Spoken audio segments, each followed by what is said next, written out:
Chapter 254. I put on my hood and wandered around aimlessly in the crowd.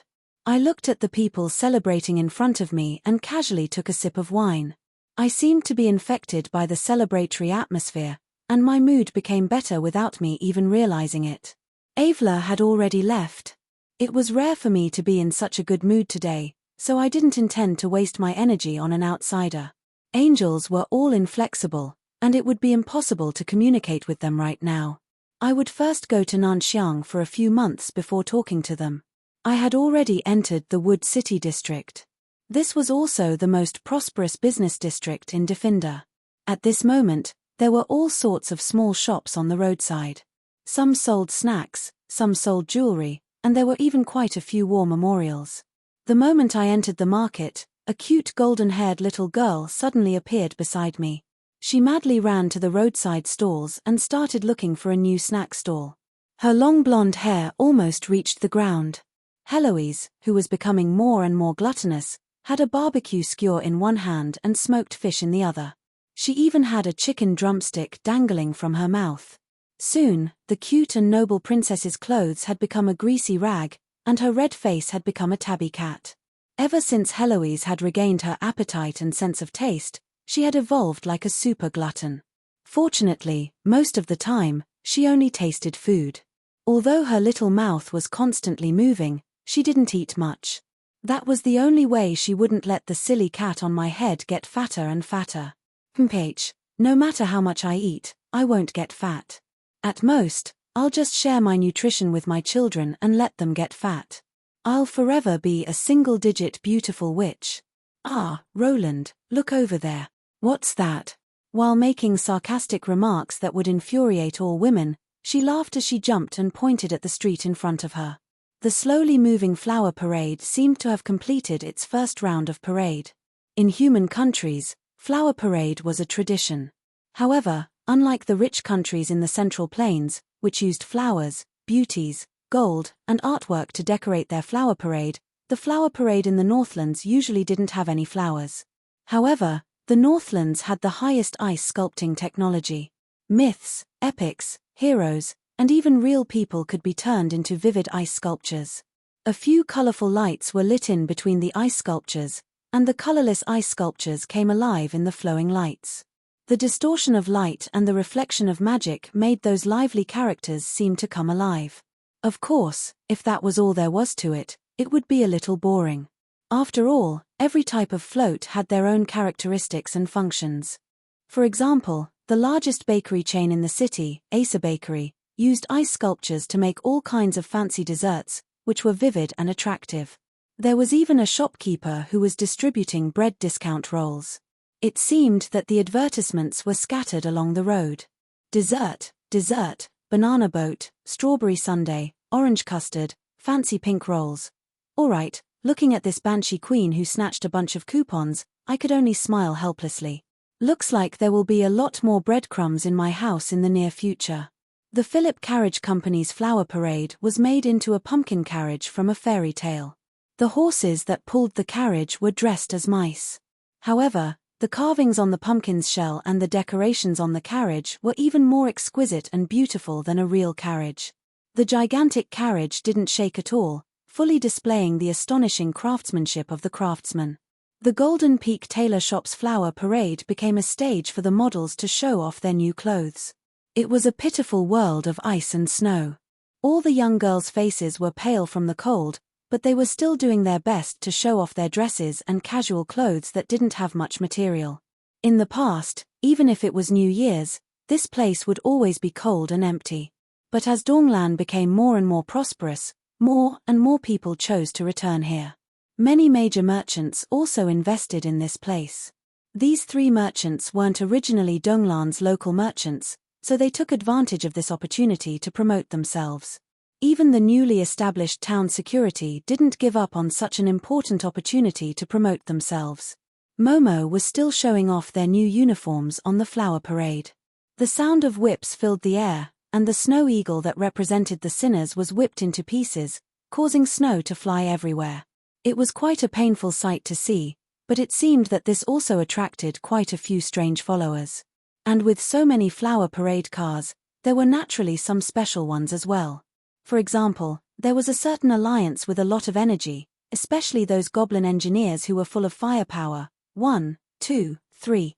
Learn how to use an excavator. Come to the West Town Mechanical Engineering School. It was a heavy goblin harvester, and it was currently showing off its new product, the safety excavator. Boom. Alright, it was probably showing off the safety brand of gunpowder. No matter if it was the audience or the workers themselves, they were already used to it. They stood up and sent the unlucky burnt person to a priest, while the others started looking for usable parts and started assembling the excavator on the spot. Soon, a handsome jet-powered motorcycle appeared on top of the flower parade in a pile of oil stains and broken parts. The excavator driver from earlier rode the motorcycle and demonstrated all sorts of tricks. He then started showing off his skilled driving skills and the motorcycle's super horsepower. As expected, once you learned how to drive an excavator, you could drive anything. 1, 2, 3. Come to the West City Mechanical Engineering School to learn all the tricks on a jet-powered motorcycle. Alright then, there were actually people applauding. This was much better than any magic trick or performance. From a certain standpoint, if they didn't have the habit of viewing explosions as a daily occurrence, and most importantly, if they didn't have the vitality of a cockroach, it would be impossible for them to have such high achievements in the field of goblin engineering. In that case, for their persistence and shamelessness, I should give them 32 likes. I'll inform the town security to come and arrest them later. At the very least, their perseverance was quite admirable. You actually dare to come so close. Didn't you hear? Their first performance was a combination of 5 construction machines. When combined, they're even taller than the city walls. Now, all that's left from the explosion is the excavator with the right hand, and you actually dare to come so close. Boom. The sound of explosions and flames behind them served as the best evidence for this warm-hearted person. In an instant, everyone retreated in unison, clearing the area around the flower parade car. However, the miraculous scene from earlier replayed itself once again. Even though the excavator had been reduced to dust, the goblin engineers still didn't give up. Amidst the sound of oil and wrenches, a gnome electric saw with clacking gears was the first to be assembled. The gnome driver stood up again and immediately used that clacking saw to cut off a piece of wood. And so, I heard those familiar shouts in unison again. 3, 2, 1. Learn how to cut wood. Come to the West City Mechanical Engineering School. From a gigantic robot to an excavator, then to a motorcycle, and finally to a chainsaw. It's like dismembering a corpse.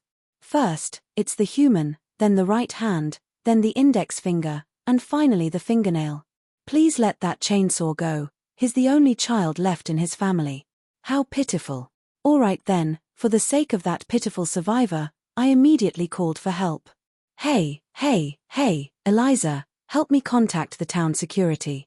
Tell them that there's a flower parade car in the safety sign. I didn't need to say anything else. Soon, 2 Dark Elf Knights team appeared at the corner of the street. Without saying anything else, the gnomes picked up the broken pieces and fled. And so, the first empty flower parade car appeared. However, the strange thing was that many people threw snow-white stones onto it. What's this? Everyone can receive 3 votes for the best flower parade. If you like that flower parade car, you can vote for whoever has the most stones on that flower parade car. The prizes are quite generous. Eliza's familiar voice came from behind me. Before I knew it, she had already arrived. I looked around and saw that there were already quite a few small white stones beside the flower parade cars. So it's sympathy votes. Right, who's in the lead now? The Gentleman Alliance's other flower parade car is in the top 3. Look, it's that one. Alright then, I only needed one glance to understand what was going on. That flower parade car was quite simple. There was only a large sign hanging on it. If you have a grudge, take revenge. If you don't have a grudge against me, you can also take it out if you don't like it. There were a few unlucky fellows tied to the sign. Crazy clothes shredding demon. Streaking eagle king. Fake medicine dealer. Explosion maniac. Professional freeloader. These unlucky fellows had obviously been sold out by their peers. They had ridiculously high popularity and enjoyed the citizens' warm greetings. However, considering that they were either legends or top-level gold rank, the stones thrown by ordinary people were actually quite ineffective against them. Their pitiful screams were probably just to entice the attackers to throw more votes. One was willing to fight, and the attacker was happy. The other was willing to be beaten, and the attacker was also happy. Yep, let's just assume that they were willing. The speed at which they collected the stones was already quite astonishing. Asterisk crack. Asterisk ha ha ha. Look, Eliza, that unlucky fellow. Who's so wicked as to smash an ink bottle on Ingo's head? Originally, the Absolute Gentleman Alliance was going to participate in the parade as well. However, considering their neutral status as mercenaries, as well as their future expansion plans, it wasn't suitable for them to be too heavily affiliated with the government. That was why I asked them to avoid suspicion. I didn't expect them to be so playful. Whose idea was that? How sarcastic. After I finished laughing, I casually asked. Nobody. I heard that during the discussion, Kageo said, "It's fine as long as Brother Beifong is here. He can just go up and walk around. With his popularity, he'll be able to win." Then, they estimated that if Beifong was here, with his current reputation, as long as he didn't get beaten to death, he really would be able to win. Then, they thought that since quality wasn't enough, they should make up for it with quantity. And so, those unlucky fellows went up, and I never expected that the results would be so good. However, my attention was no longer on the parade. Not far away, someone had actually made a float with a statue of the twin stars on it. Many passers-by silently placed their stones on the float. Judging by how the stones were piled up into a small mountain, it seemed that the results were even better than the float with a target. This is a float made by the royal family. I heard that Princess Renee personally made this statue. I couldn't help but fall into deep thought as I looked at the twin star statues that were becoming more and more familiar. It was rare for Heloise to show concern for her other self. Oh, today is your birthday, but is it also that person's birthday? But if you're always so tense, you'll break sooner or later. Let go of your messy thoughts and have fun today. I couldn't help but laugh when I heard this. You're overthinking things. I just feel that if we brothers are compared, I'm indeed more handsome. But why is it that we're so far apart in terms of popularity with women? Yep, of course I wouldn't say the second half of what I said, which was rather embarrassing. But it seemed that just the first half was enough to make Harlois and Harlois look down on me, so I immediately changed the topic. Right, since that float is in third place, the royal family's float should be in the top 3 as well. What's the other float that's in front of it? Eliza's expression suddenly became rather subtle when she heard this. Take a look for yourself. The one in the southwest, yes, that's where the Shiluor Empire is. Their death float. From a certain standpoint, it's the same type of float as the Gentleman Alliance. Love, courage, and hope. Love and peace. With just a glance, I was almost blinded by the oily and shiny muscles. Omar's aerobics were becoming more and more explosive. But at the very least, he should wear more clothes.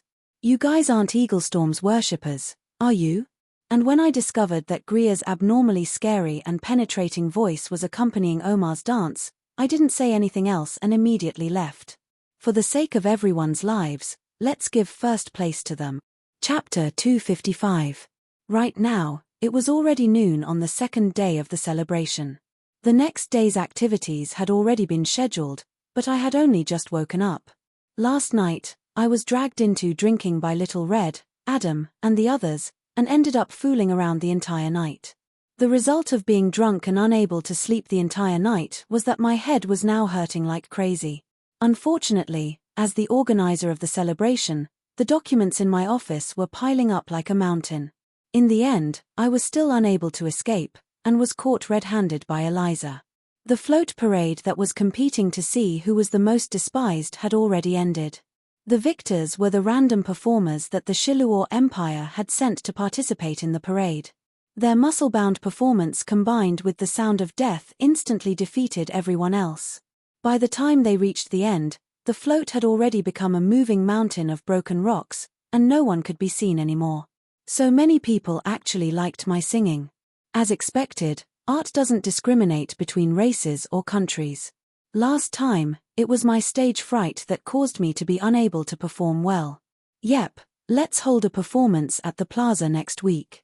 Truly, so passionate. I am so moved. I've decided that every day I'm in Defender, Omar's gym will be open to everyone for free. Those who want to learn fitness and square dancing from me, come early tomorrow at 6 in the morning. Let's do it at the Peace Day Plaza. The news spread, and in just one afternoon, the housing prices and rentals around the plaza dropped by a third. It would seem that square dancing and vagrant singers were the same no matter what. Afterwards, the complaints I received piled up into a mountain. Hurry up and stop that evil banshee's howl. Ah, my head. Ah, my corium dog eyes. I'm blind. They're all blind. I'll burn the adulterous couple to death, but I won't burn true love. This is a perfect match. Ah, let's be honest, hurry up and pair them together, don't let them come out and harm others. Chop off my hand, I want to chop off my hand. Looks like there's something strange mixed in. Let's not delve into it. Although there were a lot of complaints, there were also some interesting reports. What an interesting undead uncle. He even knows how to fly high. With Omar's arm strength, it's no problem for him to fly several dozen meters high. But, according to reports, many of the children's parents were scared stiff, none of the notes are in tune. This is the first time I'm feeling ashamed of being an elf. Can I ask that undead lord to stop ruining the reputation of the elves who are good at singing? It's very interesting. I hope that such an event will be held again next year. I'm already thinking about next year's float. Although I complained a lot, it wasn't all for naught. At the very least, I was a high-level undead who retained my flaws and personal emotions, which made me feel more human. This helped me close the distance between myself and Roland. Right now, I didn't have the time to care about such things. A new problem was right in front of me. Due to a certain person's arbitrary actions, we suddenly added the Death Crown amusement park, the Big Belly King competition, and more than 20 other events. Not only that, there were far more people than expected. The scale of the celebration's various activities also far exceeded our expectations. The result is that our finances are in the red even though it's only the afternoon of the second day. We've exceeded our budget by 1.2 million gold coins. If you can't think of a solution as soon as possible, I'm afraid that we'll have to use the funds for next spring's city construction or the salaries of the royalties employees. I personally recommend that you shorten the celebrations programs. That's the best way to solve this problem. Ah, that familiar cold frown, the gaze beneath the gold-rimmed glasses seemed to be able to speak. That's enough. Don't make any more new programs. This birthday party is already annoying enough. Let's take a break. Alright then, so Eliza had directly said it out loud. Although what she said seemed quite reasonable, but, well said, but, it's meaningless. Don't even think about it. Nobody will be able to stop me from taking a vacation. This celebration's program schedule has already been scheduled until next month. I gritted my teeth and insisted on my own opinion while waiting for Eliza's fierce retort. But suddenly, the demon girl adjusted her glasses, causing her iceberg to thaw. She exited her ghost granny mode and actually nodded. Fine, then let's think of a solution together. At the very least, let's figure out how to use the celebration's funds in the near future. Why did she suddenly become so easy to talk to? Could it be that she's plotting something? By the way, I no longer have an undying body. Let's just forget about exploding toilets and shoe cabinet cutters. I definitely wouldn't fall for her tricks again. Every time Eliza was about to explode in anger, she would suddenly become friendly with me in order to lower my guard. But, the gentler she was, the more deadly her revenge would be. Eliza fell silent upon hearing this. She silently looked at me for quite a while, to the point where I felt a chill run down my spine. Only then did she continue speaking. It seems that you can't blame everything on me. I seem to have gone overboard as well. No, since you're the one who taught me, it's still your fault. It's all your fault. But this time, relax, I don't have any extra plans. Yep, not for the time being. Eliza shook her head. She seemed to be hesitating. I'm sorry. Although I don't know how I offended you, It's all my fault. Please let go of the children that you're still holding captive. Since she wasn't directly making trouble for me, then she would definitely take revenge on me somewhere else. Thinking about the treasures that were still in my evil clutches, I decisively chose to surrender. No, it seems that I'm the one who needs to reflect on myself. I finally remember now. In the past, every year around this time, you would go out by yourself and play pranks. You would only return home in the middle of the night, and you would always come back looking for trouble. So this is how you celebrate your birthday? Making others unhappy in exchange for your own temporary happiness? Is it really that lonely? I really apologize for being careless. There's no such thing. Don't apologize, and don't look at me with such a pitiful expression. I'm not a lonely old man that people dislike and forget my birthday. I won't light candles and eat cake by myself, nor will I vent my anger on others just because everyone forgets my birthday. This time, it was Eliza's turn to be astonished. Her random guess turned out to be true. So it's true. You're so childish. You tricked me. Now that I was in a state of chaos, it was time for me to calm down. Lacking money would be a huge problem. How about I try to extort some money from the Holy Church? No matter what, I'm allies with their boss, and he even gave me the title of saint. It shouldn't be too difficult to exchange for some money, right? Do you really not know, or are you pretending not to know? Your current reputation among the Holy Church's job class has reached a certain level. Just go to any holy church and say that Roland is here, and more than 10 priests and holy knight will jump out to beat you up. Besides, the fact that you rejected the Holy Church's title of saint has already spread throughout the entire city. Most people say that you don't know what's good for you and that you wasted such a good opportunity. As Eliza spoke, she nodded in satisfaction. It was evident that Eliza was one of the many people who felt that it would be much more convenient for her if she had the title of saint. However, it was evident that Roland was a rather cool-headed person most of the time.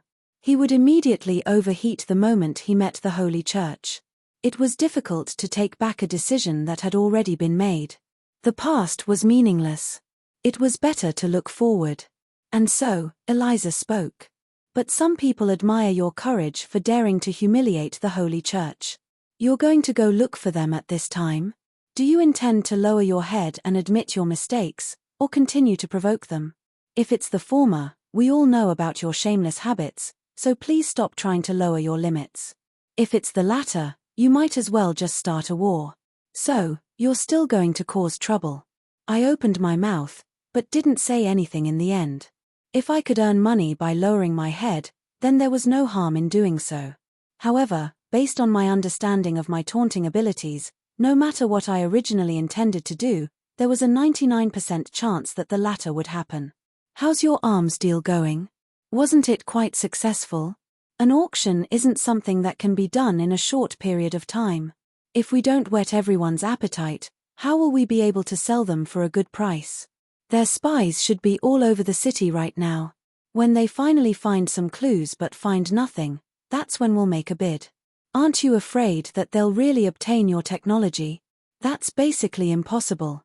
I've had Bustling personally guard the technicians area. Everyone who enters and exits has to be approved, so outsiders won't be able to enter at all. And if they want to find the real thing, even I can't find it, so how will they possibly find it? It wasn't that I didn't want to show off my new magical engineering products during the military parade, but in the last battle, I had basically lost all of my finished products. The Roland Titans had all been destroyed, and the final explosion was quite eye-catching. The Train King had also exploded, killing many beast men in the process, and the small airship hadn't returned either. I should say that as expected of a product that the gnomes had interfered with. Why did everything seem to end with an explosion? Next time, let's not install a self-destruct button. I feel like as long as I designed this, it'll be used sooner or later. It'll be just like saying although the enemy is strong, at least I'm confident that I can take them down with me. That's so unlucky. Anyone who says such a thing will instantly go from a supporting character to cannon fodder, and they'll probably end up killing themselves in the explosion. The more I said, the more I felt like I was touching upon the truth. There's only one truth. I simply wanted to shout out that line. Alright, let's be serious. Let's analyze this from your mental state. There's a red button placed in front of you every day, and even though there's an arrow telling you not to press it, the more you don't want to press it, the more you want to press it.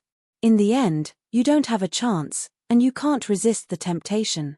Do you press it, or do you press it with both hands, or do you forcefully press it with both hands? Please don't compare your habitual weakness to those brave warriors who sacrificed themselves for justice. If those engineers and pilots who are currently working overtime heard what you said, they'd definitely all go on strike. At that time, you'd even have to ask for a raise and keep them, which would be so troublesome. Right, where's my salary? I don't think I've ever received a salary from you. A good boss would have to get used to acting dumb about unimportant things. At the very least, they would have to get used to ignoring their subordinates' complaints and emotions. And so, I took a sip of tea and looked outside. Eliza, your red tea is getting better and better. The weather today is quite nice. Thank you for your praise. But that's green tea I specially prepared for you, and the weather isn't nice at all. It's raining and snowing outside. Even if you're just being perfunctory, please show some sincerity. We both knew that since we couldn't solve it right now, let's just leave it for now. Oh, I remember now. Adam said he was going to play tennis today. It should be almost time, so we should hurry up and head out. Is it the killer tennis tournament that you've already arranged a partner for? I heard that your partner is a beauty who admires you. She even said that her measurements are 110, 80,100, and she has a big butt and a tall figure. She is far better than me in all aspects. I'm just a flat plate. Alright, I faintly understood why I was dragged out of bed in the morning. The familiar cold glint in her eyes clearly indicated that someone was already on the verge of going berserk. Cough cough, don't speak nonsense. How could that be? I'm a good person, so how could I possibly know who's spreading rumors? It's definitely a bastard who likes to lie. Yep, bastard, you drank too much yesterday and even bragged about it for half the night. You don't remember anything at all? Roland, your luck with women isn't bad. I opened my mouth wide, but when I remembered the description that Adam gave me yesterday, how could I let go of such a good opportunity? Thus, in the next moment, I suddenly stood up, gulped down the black tea, turned around and ran. Even if I have to die, I have to play to my heart's content before dying. I'm going out, don't wait for me for dinner tonight. Seeing that Eliza didn't follow, I let out a sigh of relief, but Eliza already revealed a cold smile behind my back. As expected, you didn't wake up. You drank too much yesterday, to the point that you're stupid enough to even believe Adam's words. You guys can just screw each other to death. Very quickly, I met the legendary beauty on the newly built tennis court. Adam, is this the beauty you were talking about? Of course, look at that face, an oval face, small red lips, delicate and picturesque, of course she's a beauty. Big butt and a tall figure. Of course, look at those curves, the front and the back, look at those muscles, they're so bouncy, they're so perfect. Look at those bulging chest muscles, it's a perfect figure that can only be found in a sculpture. Alright, I more or less understood, I was screwed over by this bastard again. Little Red, who was beside me, was laughing so hard that she was bending over. Even Marguerite was looking at me with a smile that didn't seem like a smile. Just continue making things up. Admire me. Of course, is there a son who doesn't admire his father? Yep, I forgot to tell you that it's him, not her. Yep, the beauty in front of me was the current ruler of Shiluor, but at this moment, he was wearing a rather ridiculous white miniskirt and was curiously playing with a tennis racket. Seeing that I had arrived, he was delighted, but then he calmed down. Father, I've long wanted to find a chance to talk to you alone. Not only about Shiluor, but also about the death plane. Chapter 256. While Roland was worrying about how to communicate with his own child, someone else was thinking about the past. Hey, Heloise, do you know how Roland would have responded? That time when we forced him into a corner on stage. If it wasn't for Little Red helping him out, how would he have responded? How would I know? I don't believe that he'll be able to hide the telepathic connection between his magical pet and its master. If you tell me, I'll guarantee that I'll give you 100 free shopping vouchers, and you'll be able to eat to your heart's content at every gourmet restaurant. Also, I'll give you 3 months' worth of special desserts made by the head chef. If you want, I'll even give you a cat teaser stick, a ball of yarn, and cat litter. What do you take me for? I don't want cat litter, but I want special candies and desserts. I want special desserts made by the head chef, meow. Would he accept the cat teaser stick and ball of yarn just like that? Eliza was speechless as she looked at the black cat that was licking its front paws. The saying that the physical body would affect the soul did make sense, but to be able to raise the lonely and arrogant banshee queen into a house cat, I'm afraid that I'm the only one who could do it. However, one should never count on a pet cat's loyalty. With enough temptation, these elegant little furry cuties would have no side at all. They would unhesitatingly forget about their former master in front of a large amount of canned cat food. Meow, actually, I think it's better that you don't know. Or perhaps I should say that you've already guessed it. So it's the answer after all. Yep, he was originally going to choose you, but Amelia probably did something that changed the words he was about to say. Everyone here is my most trusted companion, my closest family, and I don't like any of you. Which one do you think is easier to accept? There's nothing hard to accept. I already expected it. It'll be the same result as 2 years ago. I've already lived together with Roland for over 100 years, so how could I not know what his personality is like? She coldly said that she didn't care, but her tears uncontrollably flowed down her cheeks. It would seem that being logical was one thing, but Eliza's heart was unable to accept it. The furious young girl gently caressed the magical ruby in her hand. A fire was lit in a faraway storage room, and some precious books were burned to nothingness. If a certain someone knew about this, he would probably also cry tears of regret. No. Those children are innocent. Well, it seemed like someone's wailing had transcended the limits of time and space. Sure enough, he's right. When you're unhappy, make others unhappy as well. Sharing the burden will make you feel better. She gently wiped away her tears and put on her glasses again. The forever calm Eliza Sama had returned. Only, not making any progress to speak of was far from the worst result. Wasn't it just wasting time? Who was scared of who? The time of an undying being was long enough. Marguerite spent more than 100 years, so he would just spend 200. Isn't it just 200 years? This old lady is waiting. I should say that they are truly worthy of being Adam's brothers. That one is stubborn, while this one is a blockhead who can't see the light of day. Listening to Eliza's resentment, Heloise transformed into her human form and casually took out a lollipop from her pocket. She seemed to be a little hesitant, but she still said it in the end. Eliza, what do you think a demigod is? Below the gods, mortals are the strongest.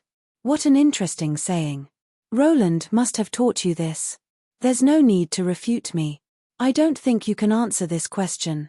Even if your true body has truly reached the realm of gods, you are actually a primary god similar to the power of elemental gods and archdemons.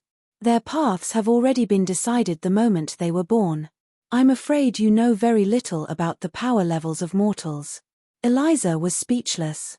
Although she had become a demon lord in a single step, she had taken the old path of demons, relying on devouring and instinctive evolution.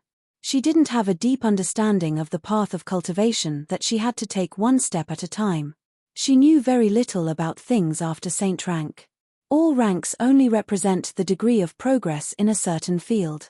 That's why it's perfectly normal for a Saint rank warrior to lose to a legend rank mage. The difficulty of progress between the two can't be compared at all. It's also perfectly normal for a Saint rank dragon to defeat a human who had just reached the level of demigod. They walked in two different directions from the very beginning. As for demigods, after pausing for a moment, Heloise finally spoke. The concept of demigods doesn't exist in the first place. It can be said that there are no demigods in this world. Although she said something that might cause controversy, Eliza nodded. After all, Roland had said something similar before. Every rank has its own characteristics. The gold rank is about finding your own path. The legend rank is about carving your own path into a soul imprint. The saint rank represents breaking away from the limits of mortals and connecting your soul imprint to the world. You can begin to change the world around you. The best of them can even form their own small world, soul world. Although she didn't know why Heloise would mention this, Eliza had heard Roland mention this before. That was why she only listened quietly. Above the saint rank is the so-called myth rank. At this rank, they've already figured out the existence of the concept of existence from their soul imprint and integrated it into their own development. The concept of existence is rather difficult to understand.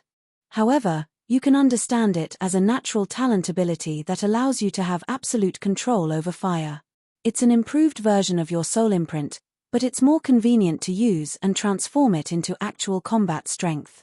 Some individuals attach their concept of existence to their physical bodies, transforming their physical bodies into their own independent small world that won't be destroyed for tens of thousands of years. Adam is such an individual. Some use their soul world to corrode reality, turning the fake into reality. Roland is such an individual. Some even directly materialize their soul world, transforming it into their own indestructible divine weapon. That's how many legend-ranked and myth-ranked divine weapons were created. Actually, in order to better research and control their own concept of existence, most myth-ranked individuals would materialize their concept. Some would casually attach their concept to their personal weapons that they were most familiar with. The end result was that many ordinary weapons became legendary myth-ranked weapons. Myth-ranked weapons were typically created by the creator of the myth-ranked weapon. However, the original owner of the myth-ranked weapon had died in battle, and the concept of existence had dissipated. The myth-ranked weapon would be far less difficult to deal with than the myth-ranked weapon in the original owner's hands. There are thousands of paths with thousands of choices. There's always a limit to how far one can go. It's likely that it's already been determined long ago. Since the myth-ranked rank is far too long, it's split into 3 parts. One of them is known as the 3 heavy doors. Not a single door is easy to pass. And, so-called semigods are existences that have passed the 3 heavy doors. Actually, it's meaningless to go any higher. They've already refined their concept of existence to the point where it's comparable to divine concepts and divine powers. That's why, if we don't count the shameless abilities of the true gods, semigods might not even be weaker than the true gods. However, if we don't look at the results, there's still a huge difference even among semigods. Marguerite and Adam can easily kill Marcelet, while Roland at his peak can easily kill both Marguerite and Adam. At this point, Heloise revealed a nostalgic expression. She thought back to how she had also been stuck at the 3 heavy doors in the past. She was limited by her undead body and was unable to reach the peak for a long time. Everyone's choices are difficult to determine. But, if the path they chose was only half a path with no end in sight, it's likely that no matter how hard they try, they won't be able to take another step forward. At the very least, as far as I know, the reason why there are no semigods among the undead in this world is because, in the current low magic era, the undead can't choose any concepts that can support them. The undead are the dead. The concepts they can choose must be compatible with their physical bodies. In that case, 99% of them will be related to the domain of death. In order to reach the final door, it's likely that they'll have to use plagues and death to destroy their own countries. They'll have to use countless corpses to test their own path and create their own myth or legend. Eliza nodded. In the records of the Chaos Abyss, the birth of the immemorial undead emperors also represented an endless undead calamity. But right now, it's relatively peaceful. If anyone dares to do such a thing, the gods will probably come directly to you for a chat. Plus, the low magic era has created a long period of growth. It's always been common knowledge that there are no undead emperors in recent times. But, there's always an exception to everything. There's one person who managed to find a way out from a dead end. Should I say that it was to be expected of Heloise, the omniscient one? While everyone treated it as common knowledge that it was impossible for the undead to become semigods, Heloise had discovered the reason why it was impossible. Is it Roland? But didn't he use that so-called system to cheat? Heh, that's something you don't know about. I've interacted with that system before. It's similar to the wishing spell, a pure equivalent exchange. It has to follow the laws of causality, and everything it does has to be within the natural laws of the world. You can completely view it as Roland's personal natural talent. If Roland didn't have a semigod's foundational power, he would have instantly fallen off the moment he reached that level. It's probably because he's so reliant on his system that he doesn't even understand his own concept of existence. Before, I was quite curious as to how he managed to reach such a level without even knowing it. But when I saw the existence of that world of ice and snow, I discovered that his concept of existence was a concept that had never existed in this world before creation. Upon hearing this, Eliza came to a sudden realization. As the pursuers of the truth of the world, mags would need to learn and master magical knowledge and formulas in order to improve their own power levels. They would need to research new things and make progress in their own field of research. A top-level archmage would be an expert in their own field of research. His elemental perception is in the negative. Although his undead magic isn't bad, the amount of time he needs to learn is only so. If he only relied on that, he would at most be a saint rank. What he should truly be proud of is the miraculous field that he created from nothing undead construction. He used this ability to break through the 3 great doors and reach semigod. The 7 deadly sins, that's right, the 7 deadly sins are the most perfect undead creations. They have their own sense of self and are independent existences. They even have the desires of the living. The most important part is that they're actually able to break free from their creator's restrictions and grow and evolve on their own. If I'm not wrong, after the 7 deadly sins evolve to the limit, they'll be able to fight against a true god. How are they undead? Apart from the fact that they haven't broken through the boundary between life and death, they're no different from creating a new gold tribe.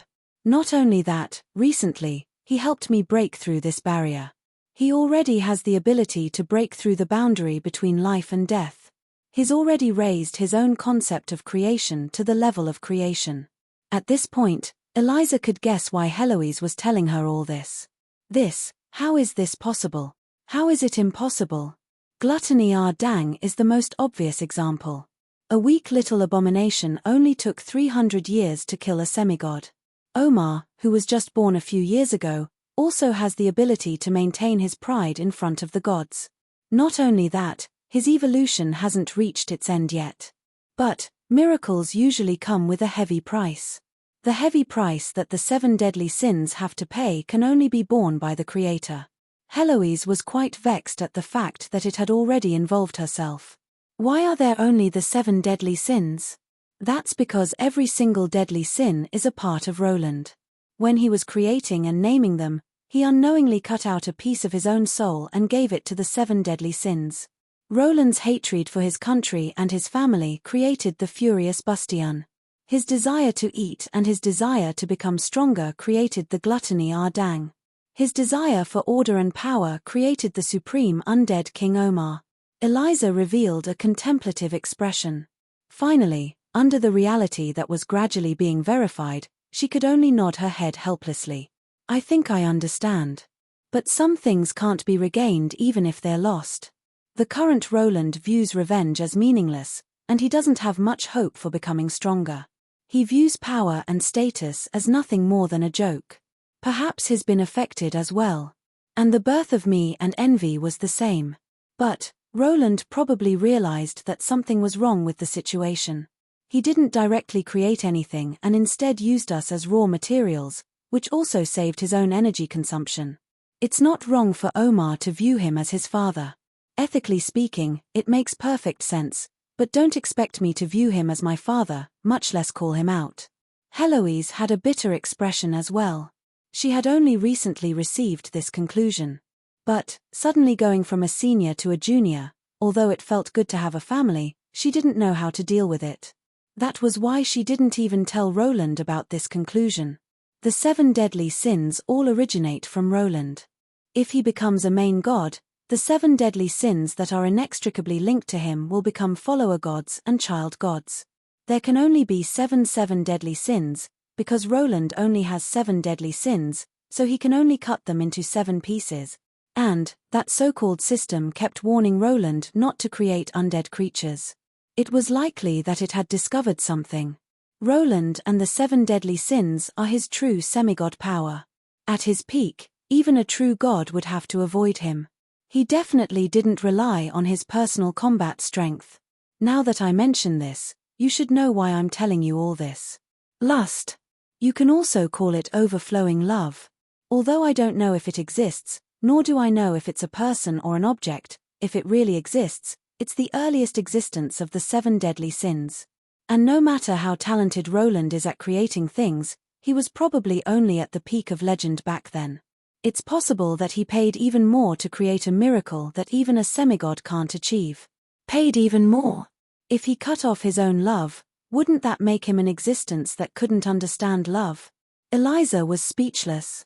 Didn't that mean that no matter how hard she tried, that blockhead wouldn't understand? That idiot. That's right. Apart from idiot, how else could she describe him? In a way, this was the result of a standard mage experiment.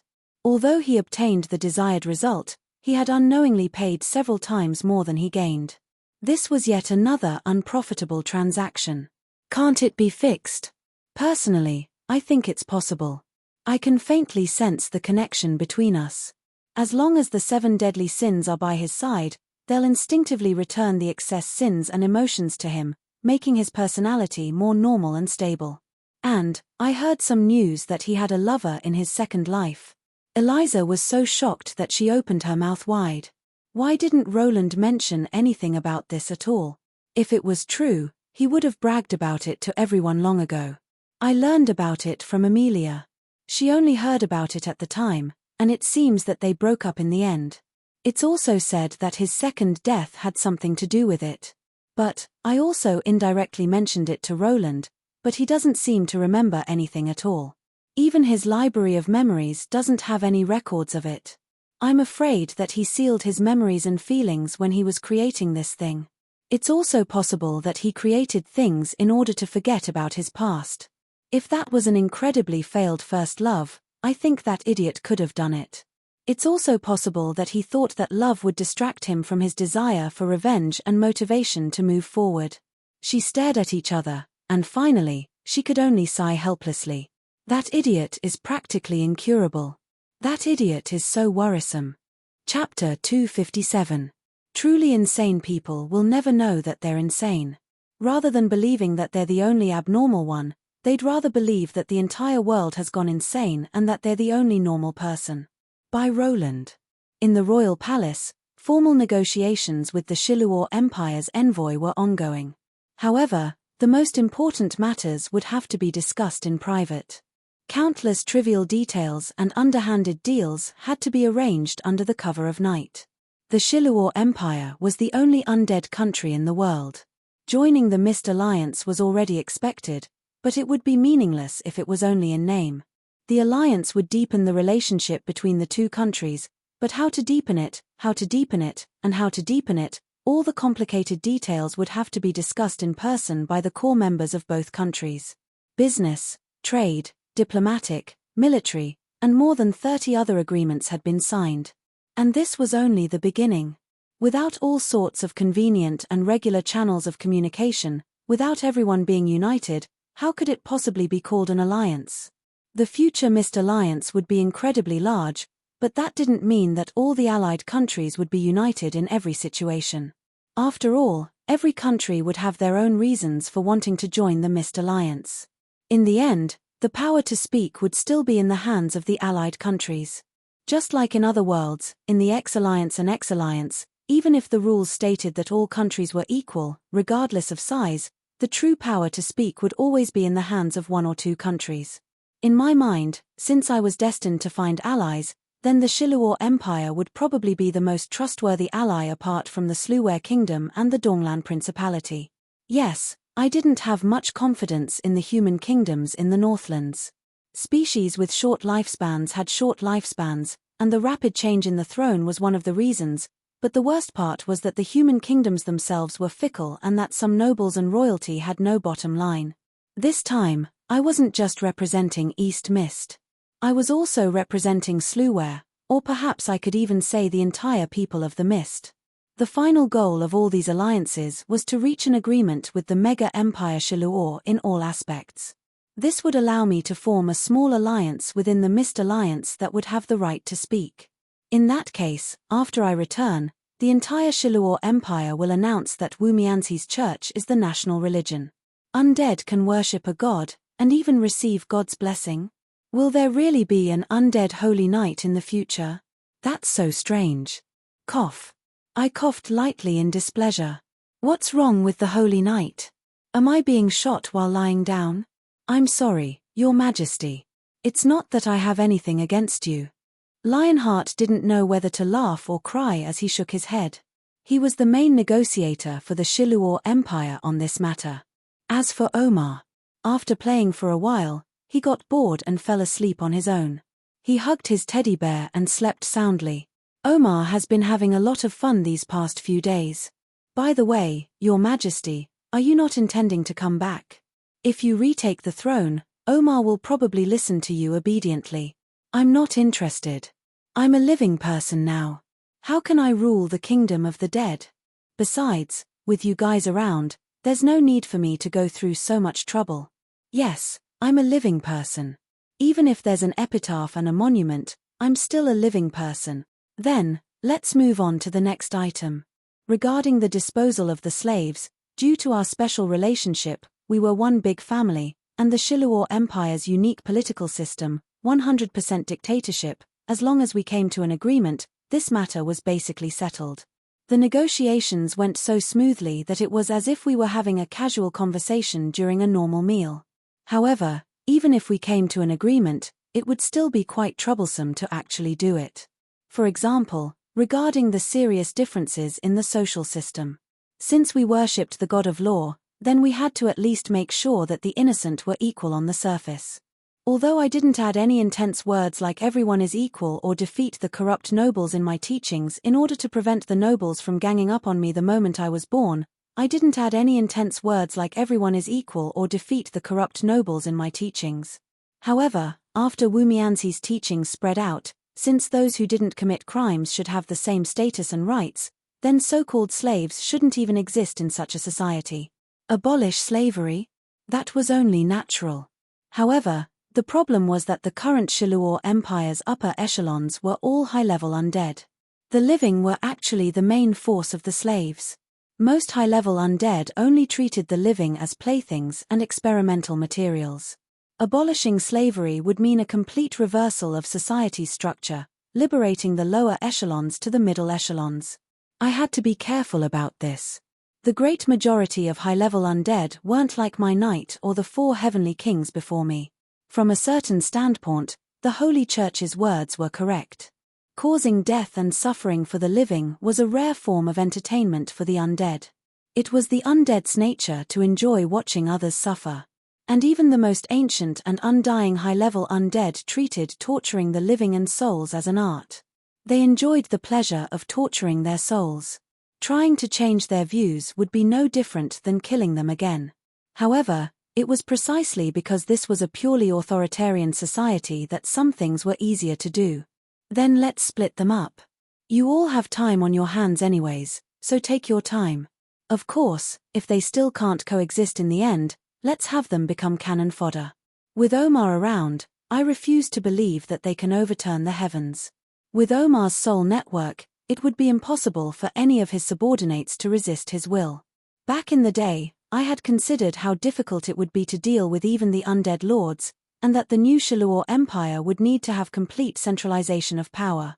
In that case, my successor would need to be a perfect autocratic ruler. Omar, who had been created with such a goal, placed too much emphasis on his natural talents. But later, the situation and mindset changed, and I felt that that wasn't the most suitable path for me. Omar was even more likely to be a sensitive newborn who discovered that his father hated him, which was why he started a riot. The ironic part was that after all these changes, everything returned to the starting point. It was still this young ruler who ascended to the throne. In the end, I would still have to rely on his power to realize what I wanted. When I thought about this and looked at the big child who was drooling on the table, I felt that I should treat him slightly better in the future. Ah, father, why are you so thin and weak? Didn't you eat properly? Come, Omar, let's work out together. 1, 2, Little apple. All right then, his sleep-talking caused me to retract my rare kindness. I really wanted to knock him awake with a brick. I had had enough of square dancing and divine music. There would be no end to this. I did my best to focus on the important matters at hand. Now then, the next problem is the issue of communication between the two countries. Besides, it wasn't just the difference in social systems that would easily cause problems. If we wanted to form a substantial alliance, our geographical situation wasn't ideal. Previously, we were too far away from each other, and it was inconvenient for us to communicate with each other. However, I already had a solution to this problem. How's the progress on the greedy wolves? Lionheart was quite excited when I mentioned the greedy wolves. After seeing that gigantic war beast that would mark the end of its era, he admired the person before him more and more. Unknowingly, Roland was also leading the way in this era. I just received news from my home country that with Mrs. technology and the abundant resources available in our country, the greedy wolves should be able to complete its main structure within 3 months if we successfully break through the technical difficulties. The outer shell and main weapons should be completed within 6 months, and it should be ready for its first flight within a year. Perhaps it was due to the influence of the great ocean battles back on Earth, but even though airships in this world were still mainly used to transport soldiers, I still favored airships. In my mind, a single airship wouldn't have much meaning. If I didn't create a sufficient number of functional airships to form an airship fleet, the true trump card of the Envy Borealis wouldn't be able to be used. The Big Dipper airship fleet was the future #1 airship fleet of Donglan and even the Mist Alliance. Its flagship was the Borealis, and its fleet consisted of 7 mega airships named after the 7 stars of the Big Dipper: Greedy Wolves, Miza, Lutsuan, Wuntsu, Lientsu, Wutsu, and Destruction. Each of these airships had different functions and sizes. Greedy Wolves was the first airship to be built by the Shiluo Empire. However, progress could only be described as barely smooth. In order to make it appear before the military parade, the second airship, the Miza, was the first to be completed. Of course, the current Miza was nothing more than a frighteningly empty shell. It would take at least half a year before all the equipment, personnel, weapons, and so on could be completed. Actually, this was already quite fast. War weapons weren't cabbages that could be easily created. Many countries would need half a century just to prepare a single elite knight squadron. What?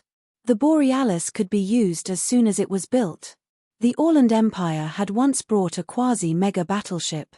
After several generations of painstaking effort, the only thing left was that mega battleship. The weapons, equipment, personnel, command system, and hull modules were all ready-made. Not to mention, Envy's undead transformation had all increased the capabilities of the mega battleship, giving it life. By the time I received the airship, it was already more than 90% complete. All that was left was to add more people so that these newbies would become more and more familiar with the airship's commands. Yep, although this sounded quite awkward, the airship's understanding of its own physical body far surpassed that of any engineer. It would be strange if it wasn't fast. And now, it was the second and third airship. Although we had the technology, it was still far from being ready. We could only keep moving forward as we explored. The first flight can be completed within a year. That's already faster than expected. Yep, then we'll start designing the Lutsuan and Wuntsu airships. I'll leave the Wutsu and Lianjin airships to you. Let's leave the vanquishing army for now. The entire airship fleet should have combat strength within 3 years. Yep, as long as no major changes occur, this mission should be completed.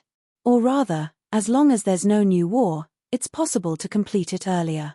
Reinhard considered the situation in the country and made a promise. In that case, the Miza will temporarily travel between Definda and Shiluo, while the Borealis will be used for inland transportation. It's fine to use an undead airship as a large merchant ship, but it'll probably be troublesome to use it to transport living people. How about we have the gnomes sell insurance for the passengers? We'll probably make a huge profit. Right, where's our Dang? I'm going on a long trip, and I want to bring him along.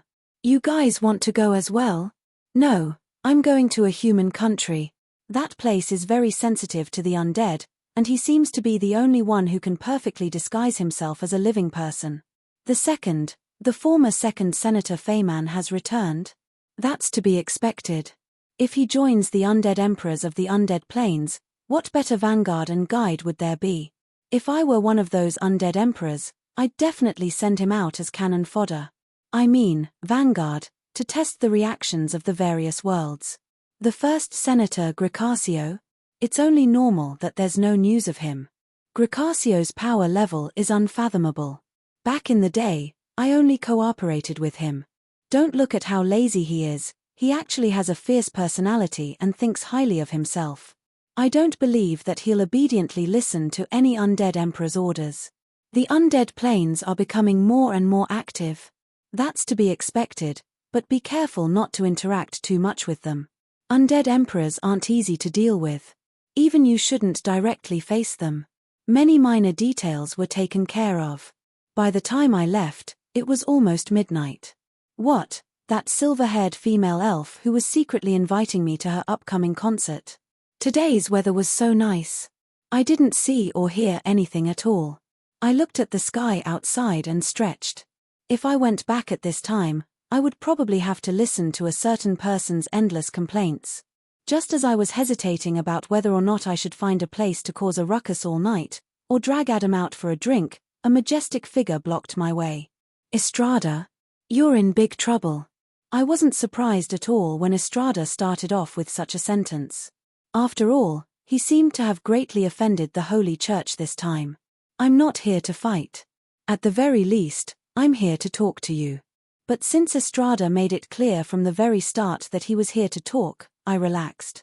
At the very least, I closed the door to my frigid winter earth. The abnormal ice suddenly disappeared just as abruptly as it had appeared. The new pope was so angered by you that he fainted on the spot. He almost returned to the god of holy light's embrace. No need to waste your breath. You, Estrada, probably aren't that free. Since the path of holy light is unable to be saved, what do you intend to do? I hesitated as I looked at this man who suddenly aged several decades. His belief in the holy light was almost instinctive, and I wasn't sure why he had come here. In the end, I still nodded. Let me introduce you to a school. It's called Nanxiang. What? Relax, he doesn't teach digging. I don't even need an excavator to do that. I never expected that there would be a day when I would give this stubborn teacher a recommendation letter. You were prepared. You knew that I would come looking for you. Of course, not. It's just that I don't want any holy knight to secretly come looking for me, so I wrote a few more letters. Right, Avla is there as well. You can talk to her more. But it's best if you put on some makeup when you go in. If your pope hears about this and really dies, I'll be in big trouble. Right, your Bishop Shorosh is too old. It's best not to tell him. I'll feel bad if something happens to him. What, he's already been stripped of his teaching position and has returned home to farm? Ah, it's really sad, pleasing to see. Chapter 258. Child. On the day you were born, the entire Dragon Valley reverberated with your name blessed by the beast god Beifeng Herald. My child, I proudly watched as you gradually grew up and became the messenger of love. Remember, our family has always ruled this country with justice and love. I also believe that you will carefully use your great power, the divine power that originates from true love. But true victory will never come from power, my child. There is a limit to a single person's power. What you need to do is to inspire your citizens' courage so that they will always stand by your side. I'm telling you all this because when my life ends, and you will be crowned king, along with the dawn came a tall figure, followed by the background music and lines of the unscrupulous system that once again broke the limit of how low it could go. This was a man who had his own background music and lines. The sun was shining brightly behind him, and his crown-shaped horns dazzled my eyes. I've returned. System notification. As the reigning king of gentlemen, how could you allow yourself to be surpassed by a junior? Isn't it just a background music and lines? Come, from today onwards, Princess Peach's appearances will begin with a little swan ballet dance. From today onwards, I shall call you the man who carries ballet shoes and dances with him everywhere he goes. That's enough. System, Get the hell out here.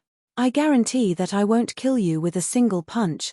If my system had a physical body, I definitely wouldn't have killed her with a single punch.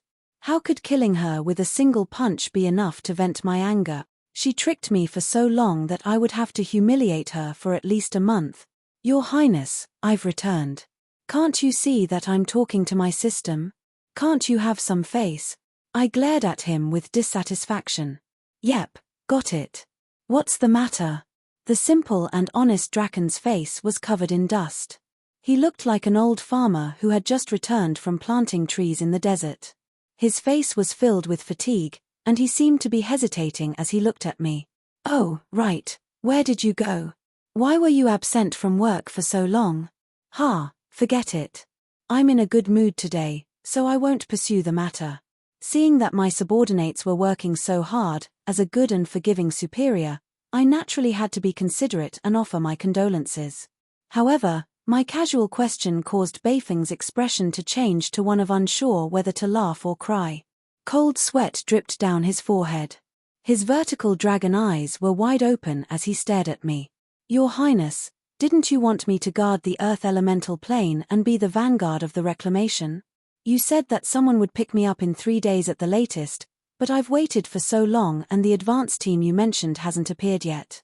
Don't tell me you've forgotten about me. All right then, this time, it was my turn to break out in a cold sweat. It seemed that I really did have such an arrangement in mind. Originally, I had intended to send an advance party to communicate with Beifeng and have Carol provide support. But after I had so many things to deal with and had such a happy birthday, I had forgotten about him. No, my memory had always been good. Or perhaps I should say that I had subconsciously ignored him. I didn't want him to come back during such a happy occasion and cause me trouble. No wonder when Yoren reported to me yesterday, she said that the pressure at work was much less than expected, less than half of what it normally was. Everyone was even taking turns to rest. Could it be that this guy alone is capable of creating more than half of the chaos in the entire city? I have unintentionally done a good deed that is very gratifying to all. I thought about how the town security girls actually had the time to go shopping while they were taking turns to rest. The dark-skinned girls at the night market were no different from any other species. I suddenly felt that it wasn't such a bad thing to forget about him. Actually, Beifeng alone didn't have much power to create more than half of the chaos in the entire city. However, he was the vice leader of the Absolute Gentleman Alliance mercenary group. Since he was absent, along with the fact that the Bayard brothers and Pierre had been dragged away to work on the Mizar, and all the higher-ups were forced to do hard labor, the Absolute Gentleman Alliance naturally didn't organize any activities. Not to mention, the Dark Elves now had many newbie town security subordinates, which was why the town security's overall strength was lacking. This allowed the town security to have the most relaxing holiday in their history. Alright then, even if I recalled the reason for the morale, I should probably not say such things out loud. After all, I still felt rather guilty. Yep, thank you for your hard work. Due to some special reasons, we've temporarily placed our focus on preparing for the military parade and the arms trade. We've temporarily slowed down the construction of the Earth Elemental Plains base. You've worked hard and completed your mission well. I'll remember that. Now then, go back and have a good rest. Take a good bath and sleep. You should be tired by now. Tomorrow, when you've recovered, I'll come back to talk business with you. But the strange thing was that Beifeng didn't leave even after I said that. He actually had an excellent temper, and there wasn't any anger in his eyes. Instead, he looked at me with some embarrassment. Chem, is there something else you need from me? Actually, some of my companions came back with me. They've decided to join our Gentleman Alliance, but it seems that in order to become a member of our mercenary group, according to the Mercenary Association's rules, they must first obtain citizenship. It seemed that there was indeed such a restriction on citizenship, but who was I? I was the ancestor of the leader of this country. Obtaining citizenship was a simple matter. I could simply inform Kelly and the others about it. It's a simple matter. Isn't it just citizenship? I'll just take them to the newly established Ministry of Civil Affairs later. Wait a moment, it's citizenship, not citizenship. Suddenly, I had an ominous premonition that something was wrong. That's great. You agree? The sly Bayphone caught onto my slip of the tongue and shouted loudly. Fourth bro, fifth bro, sixth bro, seventh bro, everyone come in. All right then, a sandstorm suddenly appeared outside the city gates, as if a huge army was passing by.